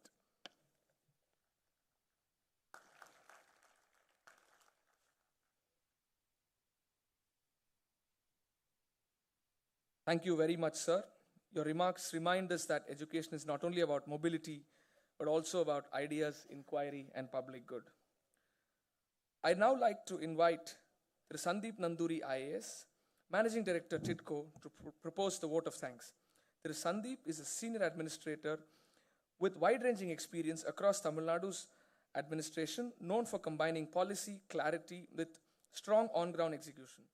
In his current role, he leads TIDCO's strategic efforts to shape the state's next phase of growth, driving the development of key industrial corridors, building investment-ready ecosystems, including across aerospace and defense sectors, and enabling partnerships that translate ambition into measurable outcomes. Sandeep, the floor is yours. Thank you. Alayvarkum vanakkam. Good afternoon. On behalf of the Government of Tamil Nadu and TIDCO, it is my proud privilege to propose the vote of thanks at the inaugural session of India Global Summit 2026. At the outset, I extend my deepest gratitude to our Chief Guest, Mr. N. Ram, Director, TAG Publishing Private Limited, and Padma Bhushan awardee for gracing this occasion and for his inspiring address that reminded us of the enduring role of institutions, ideas, and public purpose in shaping a knowledge-driven society. I sincerely thank our distinguished guest of honor, Tirumati Tamilachi Thangapandiyan, Honorable Member of Parliament, for her presence and for sharing valuable perspective that enriched this landmark initiative. I extend my heartfelt thanks to Professor Helmut Kern, Governor, University of Vienna, for delivering the special address at this summit. My sincere thanks to Tirumati Sandhya Venugopal Sharma, IAS Chairperson, TIDCO, for her guidance, encouragement, and support for this summit. I thank Thiru Arun Rai, IAS, Secretary Industries, Thiru Shankar, IAS, Secretary Higher Education Department, for their visionary leadership and steadfast support in advancing Tamil Nadu's knowledge and innovation ecosystem. My special thanks to Ms. Sanam Arora, Chairperson NISAO, for the wonderful collaboration and unwavering commitment to organizing this first edition Global Summit. I also acknowledge and thank all the dignitaries and special guests on and off the dais, senior officials of Government of Tamil Nadu, institutional partners, sponsors, exhibitors, international collaborators, delegates, whose presence has added immense value to the summit. I extend my appreciation to the organizing and coordinating teams from TIDCO, TNSCHE, State Planning Commission, Higher Education Department, Guidance, TN Skills, NISAO, and all the partner departments for their meticulous planning, support, and execution. Finally, I thank the media, delegates, students, researchers, and all participants for being part of this significant milestone as we collectively take forward the vision of building a globally competitive innovation and knowledge ecosystem in Tamil Nadu. I wish all the delegates, speakers, students, researchers, and participants a highly engaging and rewarding experience over the next 2 days. Thank you.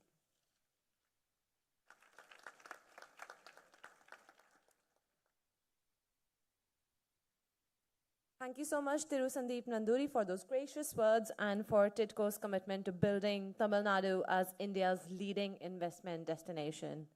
And now, may I please request everyone to rise for the National Anthem of India, once again performed by the students of the Music Academy, Chennai.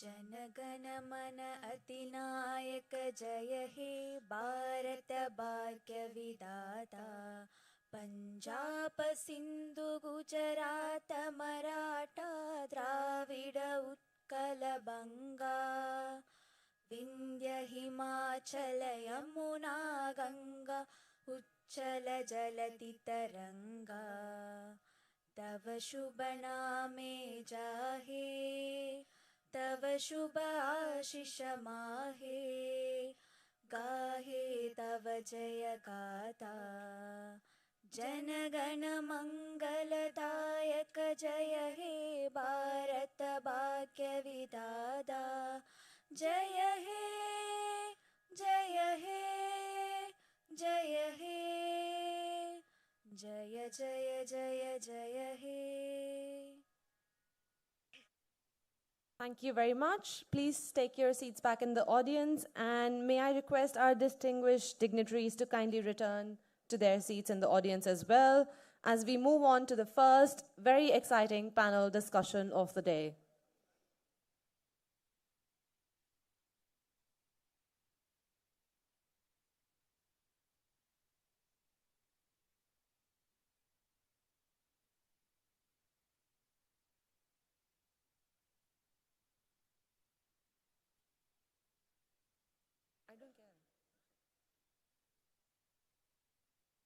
We now turn to a crucial conversation about the role of universities in shaping future of nations. Our panel today explores universities as nation builders, subtitled Innovation, Impact and Inclusion. We would now like to invite our distinguished panelists to join us on the stage, please. So please proceed to the stage as I read out your names. Professor Charlie Jeffrey, Vice-Chancellor of the University of York, United Kingdom. Professor David Pillsbury, representing Oxford International Education Group. Nawabzada Mohammad Asif Ali, philanthropist and educator. Professor Vikas Mishra, Vice-Chancellor of Hindustan Institute of Technology and Science. Professor G. Ravi, Vice-Chancellor of Algappa University, Tamil Nadu. Syed Adnan Akbar, Additional Pro-Chancellor of Integral University. Dr. T. Thiagarajan, Pro-Vice-Chancellor of VIT Chennai campus. And moderating this distinguished panel, Professor Amanda J. Broderick, Vice-Chancellor and President of the University of East London and the summit host of IGES 2026. Under the leadership of Amanda, UEL achieved the Times University of the Year Award for 2025 for teaching quality, and she is going to share and exchange visions of expanding education hubs in Tamil Nadu. Please, everyone, give a huge round of applause for the panel.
Could I please request Professor G. Ravi, Vice-Chancellor of Algappa University, to join us on the panel on the stage? Professor G. Ravi, if you're around in the auditorium. And additionally, can I please invite Nawabzada Mohammad Asif Ali on the stage for the panel as well? they're aware of it.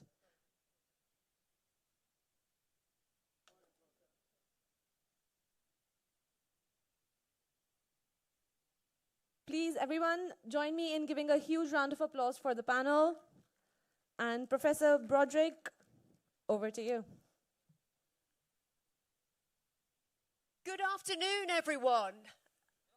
Lovely to see the audience. Thank you for remaining with us this afternoon after that extremely stimulating and productive first inaugural session. Esteemed colleagues, ladies and gentlemen, my name is Professor Amanda Broderick. I'm the President and Vice-Chancellor of the University of East London. We are delighted to be acting as the summit host to this inaugural India Global Education Summit. And I will be chairing this panel session on universities as nation builders, innovation, impact, and inclusion. Now, we often focus on universities' role as centres of learning. However incredibly important and precious this role is to us, the reach and significance of higher education to advanced economies is so much more profound than only that role. From our graduates who are not only job seekers, they are job creators, to our research and development that builds innovation and solves the challenges of the continuous next future, to the complex ecosystem that universities create in their regions, driving economic growth and advancing communities and societies to flourish and thrive. And so it's why I'm absolutely delighted to chair this session this afternoon on universities as nation builders, and why I am absolutely privileged to welcome my 6 esteemed colleagues to join me on this panel. This includes Professor Charlie Jeffrey, Vice-Chancellor of the University of York, Nawabzada Mohammed Asif Ali, Dewan to the Prince of Arcot, philanthropist and educator, Professor Vikas Mishra, Vice-Chancellor, Hindustan Institute of Technology and Science, Professor G. Ravi, Vice-Chancellor of the Alagappa University, Syed Adnan Akhtar, Additional Pro-Chancellor of Integral University, and Dr. David Pillsbury of Oxford International Education Group. And I have a number of questions to ask colleagues on the panel this afternoon. But my first question is a big one, and I think hopefully will offer an opportunity for each panel to speak for a minute or two to really set the context and to present this afternoon's key provocations to our summit delegates. How can, and indeed how do, universities translate ambition into measurable impact on national priorities? And we heard some of India's and indeed Tamil Nadu's priorities this afternoon. How can and how do universities translate ambition into measurable impact on national priorities? And first of all, I'll go to Professor Vikas Mishra. Hello. Yeah, thank you very much for putting this thought at a very right perspective for this start of the panel discussion. And we all will agree that university plays a very important key role in shaping up the nation building, the process of the nation building, because it is not only it provides a very unique opportunity of connecting the youth in terms of giving their a very quality comprehensive education to the various levels of undergraduate, postgraduate, and the research program.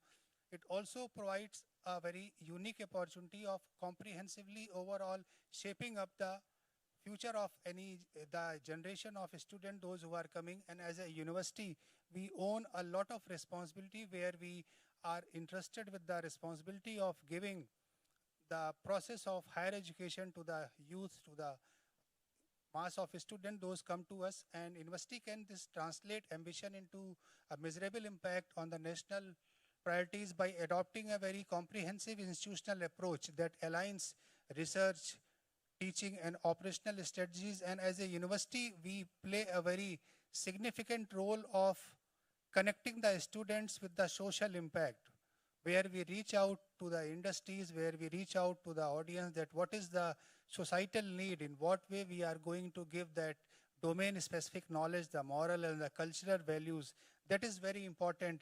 What are the strategic alignment and the governance process, the evidence-based research and innovation. Today is an era of 21st century is all about, we are talking about AI, we are talking about machine learning, we are talking about the emerging technologies. So it is up to the university in what way they are going to groom, in what way they are going to provide the platform to the student, those who are coming, so that they are very well adaptable with the process of knowledge sharing, so that they are well versed with what is the industry expectation.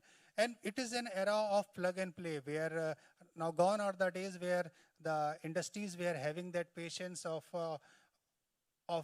in terms of giving the training and all those things. Today, the industry requires, the nation requires the professional, those who, when they are starting their professional career, they should be in a position to contribute from day one. And that is why we see now there's lot of hackathons, lot of Smart India hackathons, lot of other type of competitive events which are being organized at a national level, where the students are getting the opportunity to work on the live problem of the various industries, of the various departments, those who are facing, and then they get the opportunity to connect with the aspirations of the society. What are the issues which are pertaining to the societies? To that, the students work upon and they try to give solutions. So it provides an opportunity that at a very level of university, they are being aligned with the process of nation development. That is very important, and that is very pertaining to that. That is my view on the stake. Thank you. Professor Jeffrey. Thank you very much. It really is great to be here. Great question. And to kind of summarize my answer to it, India is, I think, by some way, the most important location for higher education in the world. That's for three reasons, at least. The first is that something like 20% of the world's young people aged under 25 years of age are in India. So 20% of the world's under 25s. Last year, more babies were born in India than in the USA, Europe, and China combined. That means there's going to be an awful lot of young people for a long time to come.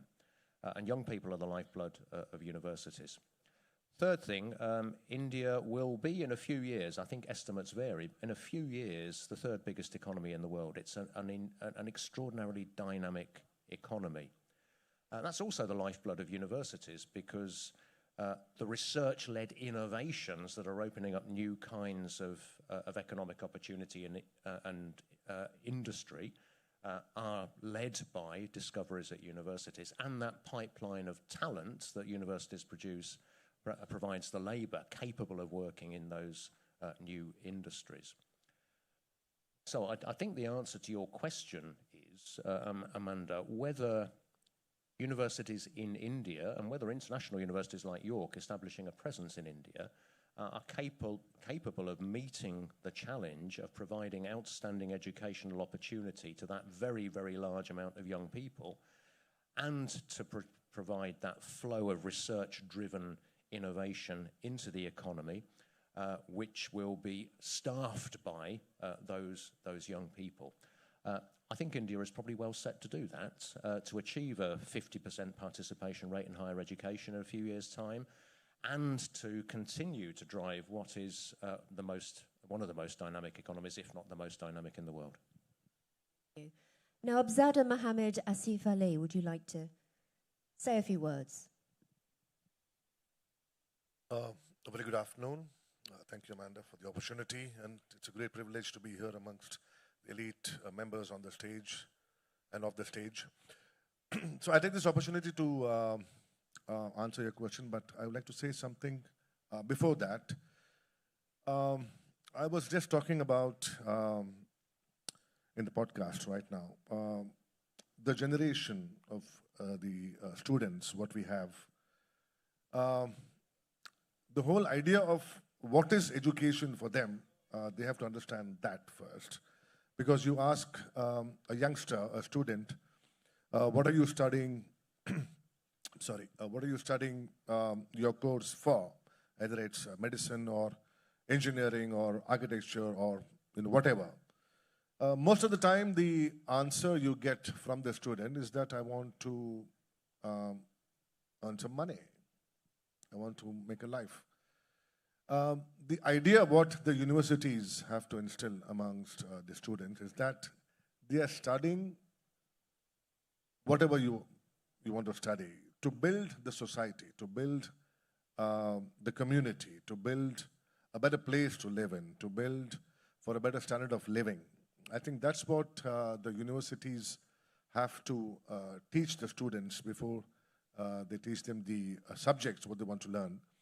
And also, I think the pace, the speed at which the younger generation is moving today, we have to offer them the education at their pace. Because today's generation has got the world in their palm today. So they know what's happening in and out, and they want to stay a bit on the other track, not the conservative way of being educated. I think if if the universities can match their pace, I think the whole idea of the system of education can be upgraded. I think that will help in the universities, also giving them the practical information of what their learning will help them in the future and for the society. So with that, I also want to add that you are here in the state of Tamil Nadu, and Tamil Nadu is known as the education hub of our great country, because we have the best schools and educational institutions, the colleges and the universities. So I, being from the city of Chennai, from the state of Tamil Nadu, I take this opportunity to welcome each and everyone who has come from other countries, and especially from the UK. Thank you so much. Thank you. Professor Ravi.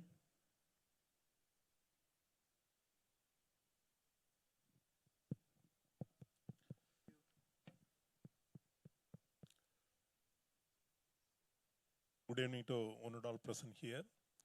I'm really immense happy to participate in this panel.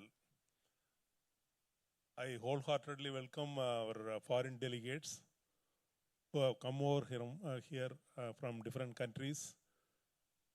Of course, myself, I am Professor Ravi, Vice Chancellor of Azhagappa University. It's a state university. This university is nearly 400 kilometers away from Chennai, and it is close to Madurai and Tiruchirappalli. It's just 100 kilometers. So it's a rural university, of course, rural university, but it's this university is A++ graded university. It's a category 1 university in India. We are concentrating on research in many fields. So in particularly the environmental aspect, we are concentrating very much. And of course, all the departments and all the research are very well connected with the society's improvement. That's very, very important.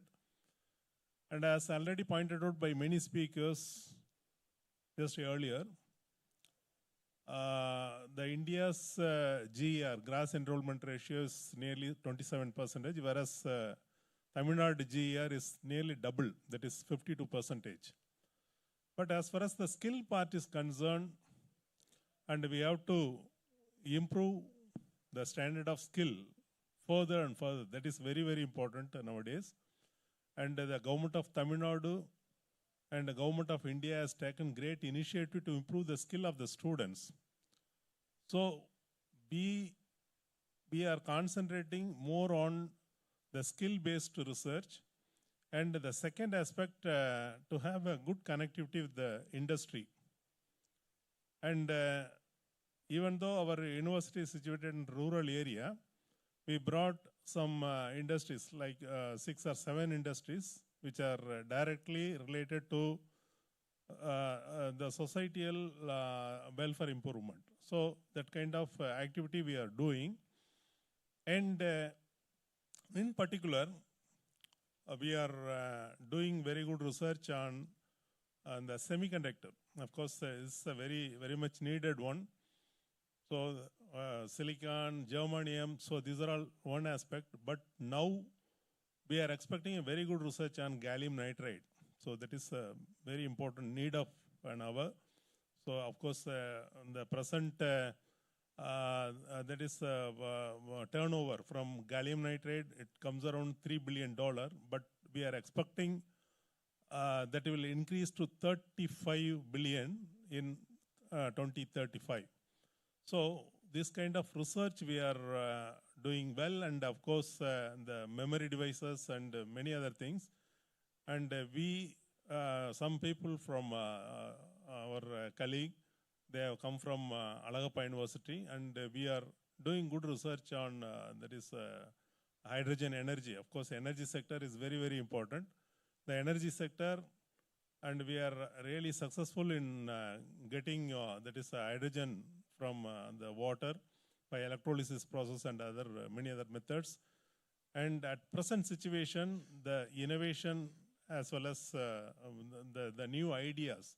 Of course, our students are really very much brilliant student, but we are in a position to tune their mind. That is the need of an hour now. And in that aspect, the government has taken very great initiatives. And of course, this summit, this global summit, really would be very much useful for the that is a research community. And I am really very much thankful to participate in this panel. I am really expecting many questions from the students' part. So thank you very much. Thank you. Thank you so much. Syed Adan Akhtar. Well, thank you very much, Professor Broderick, for the question. First of all, let me thank you for having me in the panel and for also having Integra University as one of the founders and sponsors of the summit. So coming back to the question, I believe you mentioned that we can summarize this in 1 or 2 minutes, so there's no timer, but I'll do my best. So I think the success of universities as nation builders really come from the universities aligning their goals according to the national missions. So if I talk about... That's the point of discussion. Am I right, ma'am?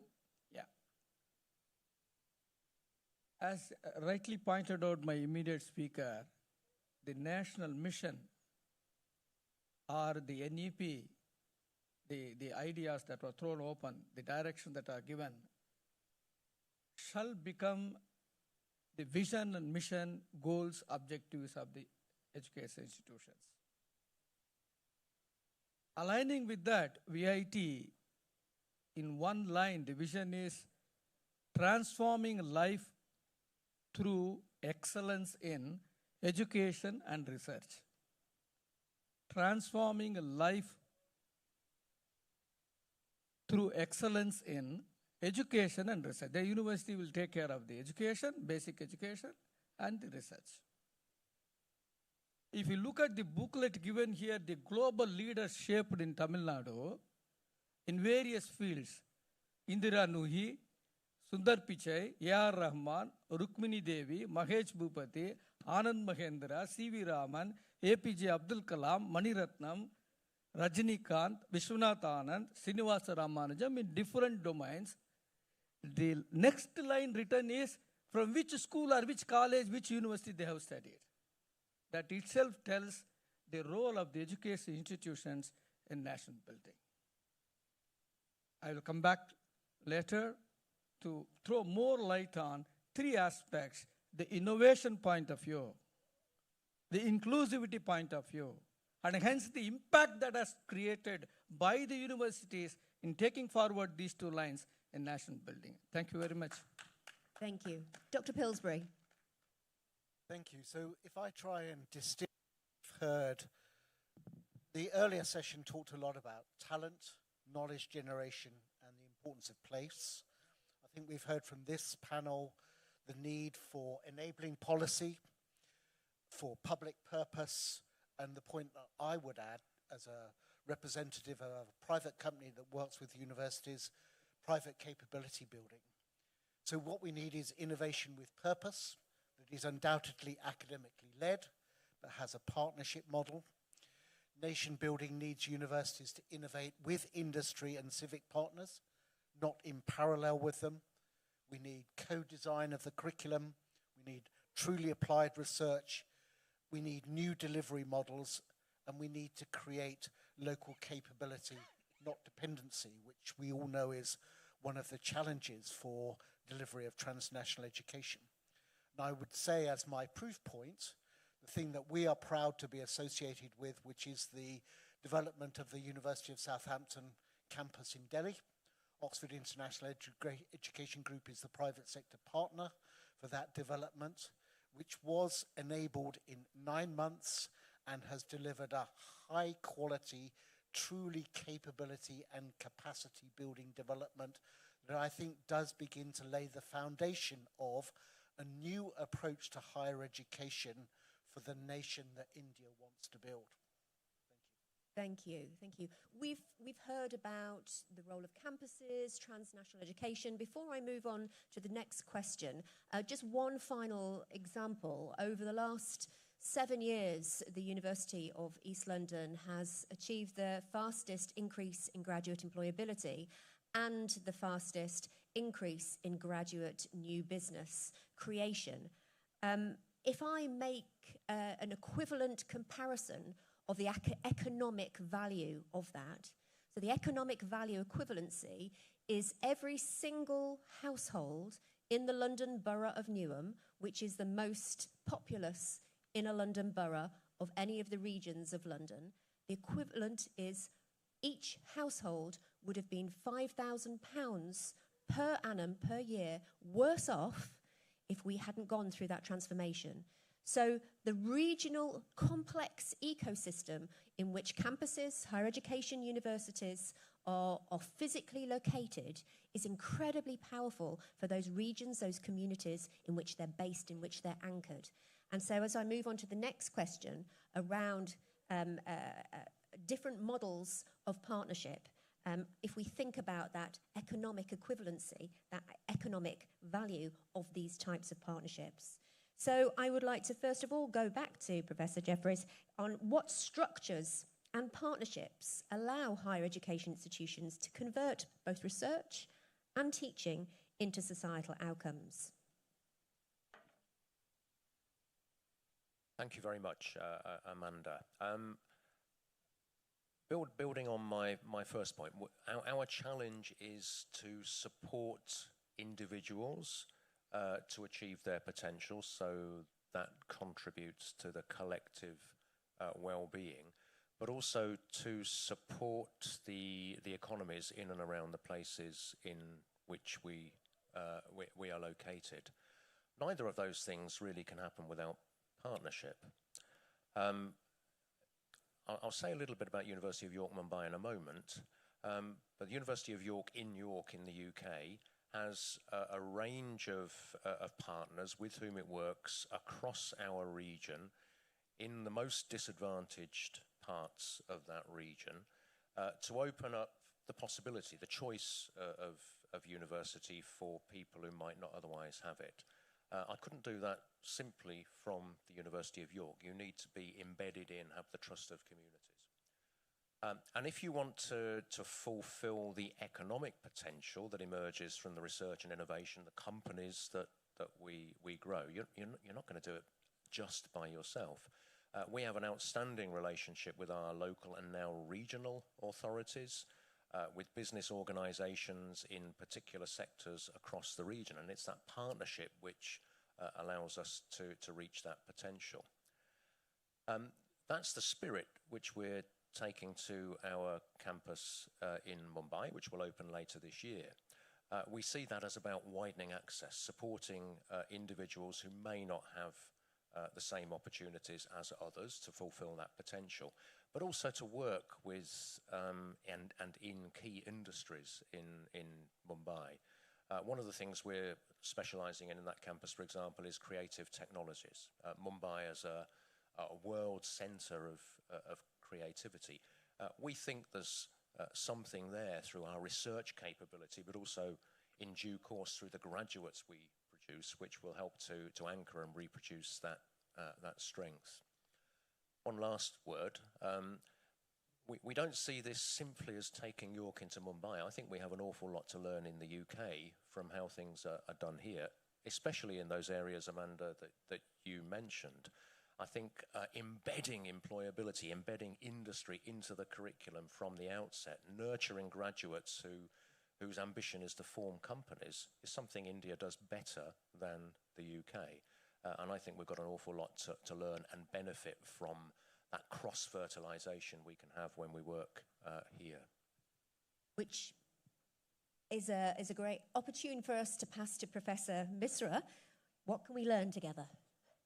See, the question is very relevant, and as a university, what I believe firmly that we, apart from many other functions, what we are doing and delivering, one of the most significant thing is also we own to the society, and we should understand the challenges which society is facing, and in terms of our research should be oriented in such a way where we should make the human life easy, where we could offer solutions to the human life wherever, in whatever sectors, and that research should be oriented in such a way that we address on the day-to-day affairs, on the day-to-day issues for which we need to partner with the industries, where we need to understand what are the aspirations of the industries, what are the areas in which they are going to have their future vision down the line, 5 years, 10 years. Accordingly, we can train our students to those technologies, to those domains, so that when they are passing out from university,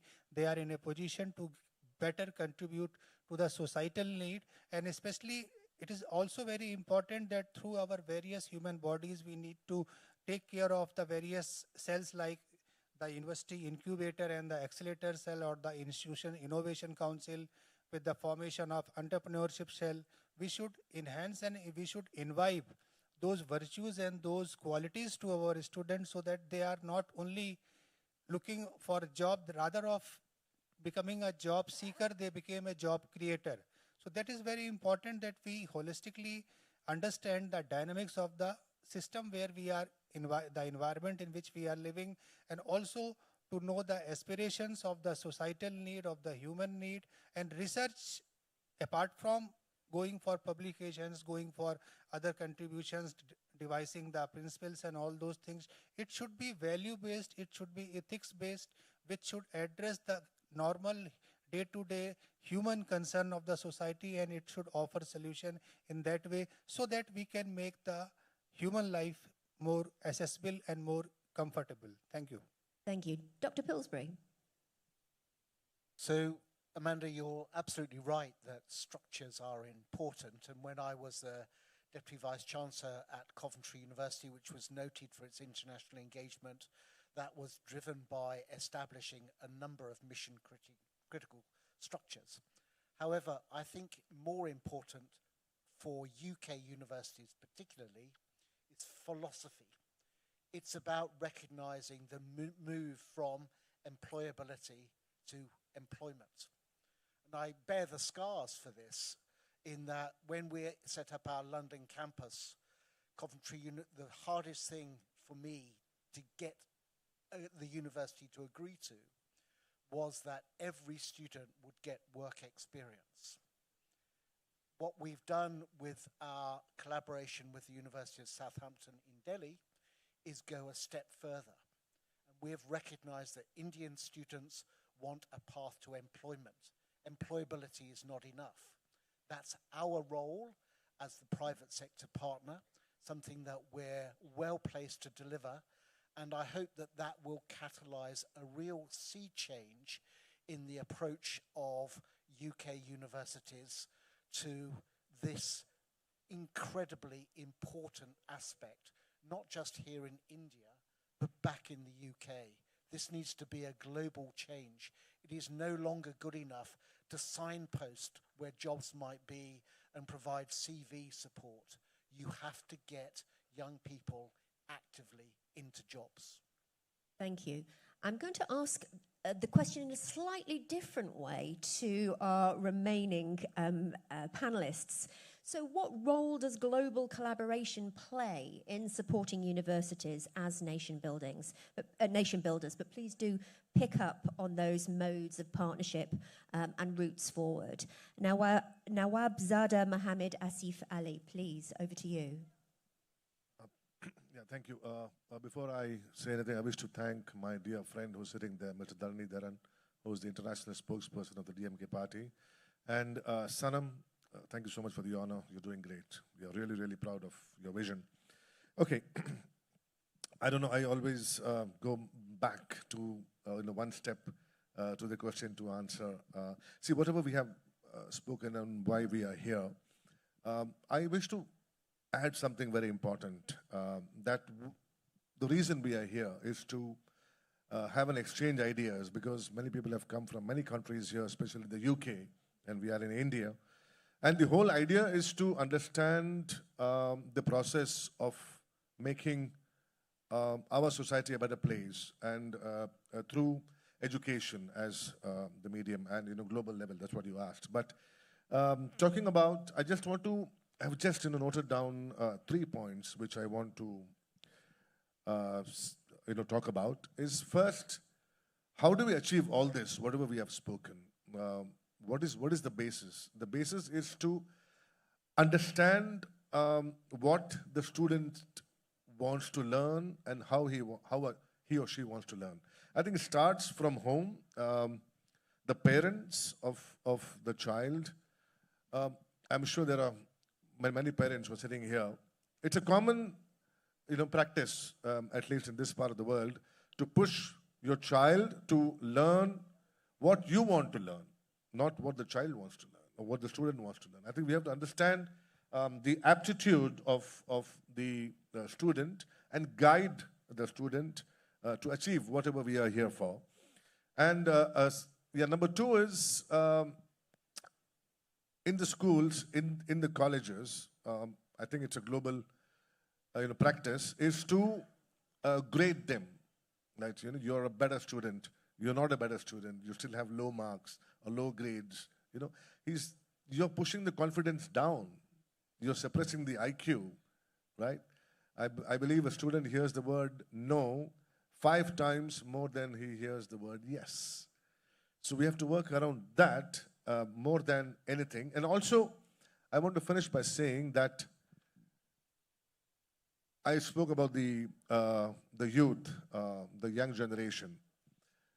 The actual style and the practice and the system of education on the global level, I personally believe that it has to be notched up, a bit upgraded, because I was at a session before at a college, and I took out 2 posters of 2 cars, 1920 and 2020, way different models, right? Then I took out 2 photos of 2 telephones, 1920, 2020, 2 different models, right? Then I took out 2 posters of 2 classrooms, 1920, 2020, haven't changed, 100 years old, same, benches, chairs, desks, the board, the teacher, thank you, sorry, I don't know why it's slipping again and again, sorry, thank you. So I think if we can change that, if we can make them learn what they want to learn and make them face each other, sit like this, talk like how we are talking today, like argue, debate, learn about things, learn about the system as a holistic approach, and not push them to learn what they don't want to learn. And also the exchange programs from various countries should not be a privilege anymore. I'm going to UK to study, I'm going to US to study, and from there I'm going to India to study. It should be just another thing, because every country has their own approach towards education, and if we can exchange that and become one world of education, that will help a lot. Thank you. Professor Ravi, thank you. Absolutely. Professor Ravi.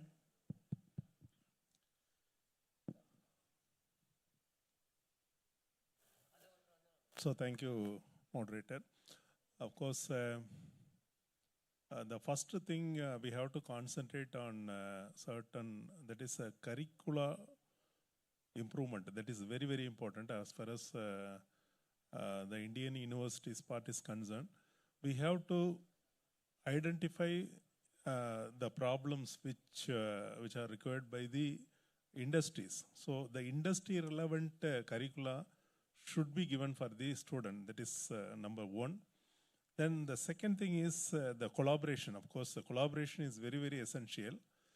The collaboration, as far as collaboration is concerned, of course, as far as our university is concerned, we are doing extremely good collaboration with the different countries like UK, that is Japan, Korea, China, and then USA. Many countries we are having good collaboration. Through collaboration, definitely we can achieve very good, that is very, very good research. Of course, very good thing we can obtain from the collaboration. So good transparency, very good transparency should be there. And the students should be motivated not only in a single, it's a boundary. They have to come out from that and they have to learn so many things. So that's what the government of India now emphasizing to have multidisciplinary research. So the single point of thing that is, I think it's waste. So we have to come out from that, and if we have a good multidisciplinary research, definitely that can be transformed to the translation research. So that is the thing. And of course, now the country is moving in the right direction, and the governments, both Indian government as well as the Tamil Nadu government, are encouraging the students to have such a kind of multidisciplinary research. So definitely we will do better. So the transparency is very, very important. That's very, very important. So thank you. Thank you. Dr. Thayagarajan. Thank you, Tyagarajan. You can say Rajan. Ladies and gentlemen, I understand the question is straightforward. How networking of the institutions across the globe can help the national building? Am I right, ma'am? That's the question. Yeah. I focus R&D angle. The humble beginning of networking with the education institutions across the globe, it starts with, of course, the inbound students, outbound students. So before I conclude the panel today, I'd like to offer one other example of global collaboration. So we have a truly global research team of Indian, British, other nationalities that work together on a program of research in developing a sustainable, lightweight building material called sugarcrete. And sugarcrete offers 70% less carbon captured in the material than concrete and is incredibly lightweight. So this product, we then worked with an Indian company to actually build 2 primary schools in rural India. And the importance of this is not just the creation of the physical creation of the schools and the education to the communities it brings, but also because this material was actually a waste product of the sugarcane harvest, and it was incredibly lightweight. It actually also created a new business avenue for SMEs, and particularly for female entrepreneurs, to create this material and indeed actually use that to build the primary schools in those regions. So it was a creation from a global collaboration, working in partnership with Indian industry to actually take it and develop a new route to industry for local rural female entrepreneurs. So another example of global collaboration, and education is across borders, it's without borders, and bringing the great minds together, the talent opportunities of, together across that global collaboration is so critically important. But that leaves me to conclude today's panel. Universities, I think, as you've heard this afternoon, play a central role in shaping national futures. Beyond teaching and research, they drive innovation, they contribute to social cohesion and support economic competitiveness. My esteemed colleagues have explored how universities can act as nation builders, balancing innovation, inclusion, and impact, whilst aligning with policy priorities and indeed global best practices. So please join me to conclude today's panel in extending our thanks to our panelists today. Thank you so much.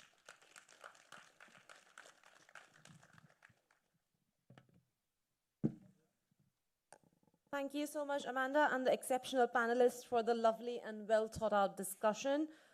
Before you leave the stage, can I please ask you to accept these mementos from the team at TEDCO, please?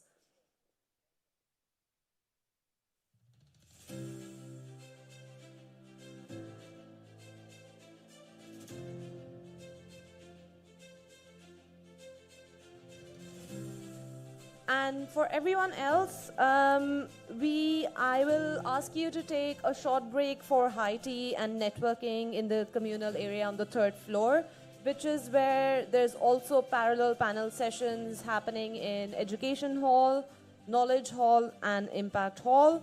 We have vice chancellors, policymakers, and innovators who want to engage with you. So please go ahead and join those panels, and please have high tea and some great food.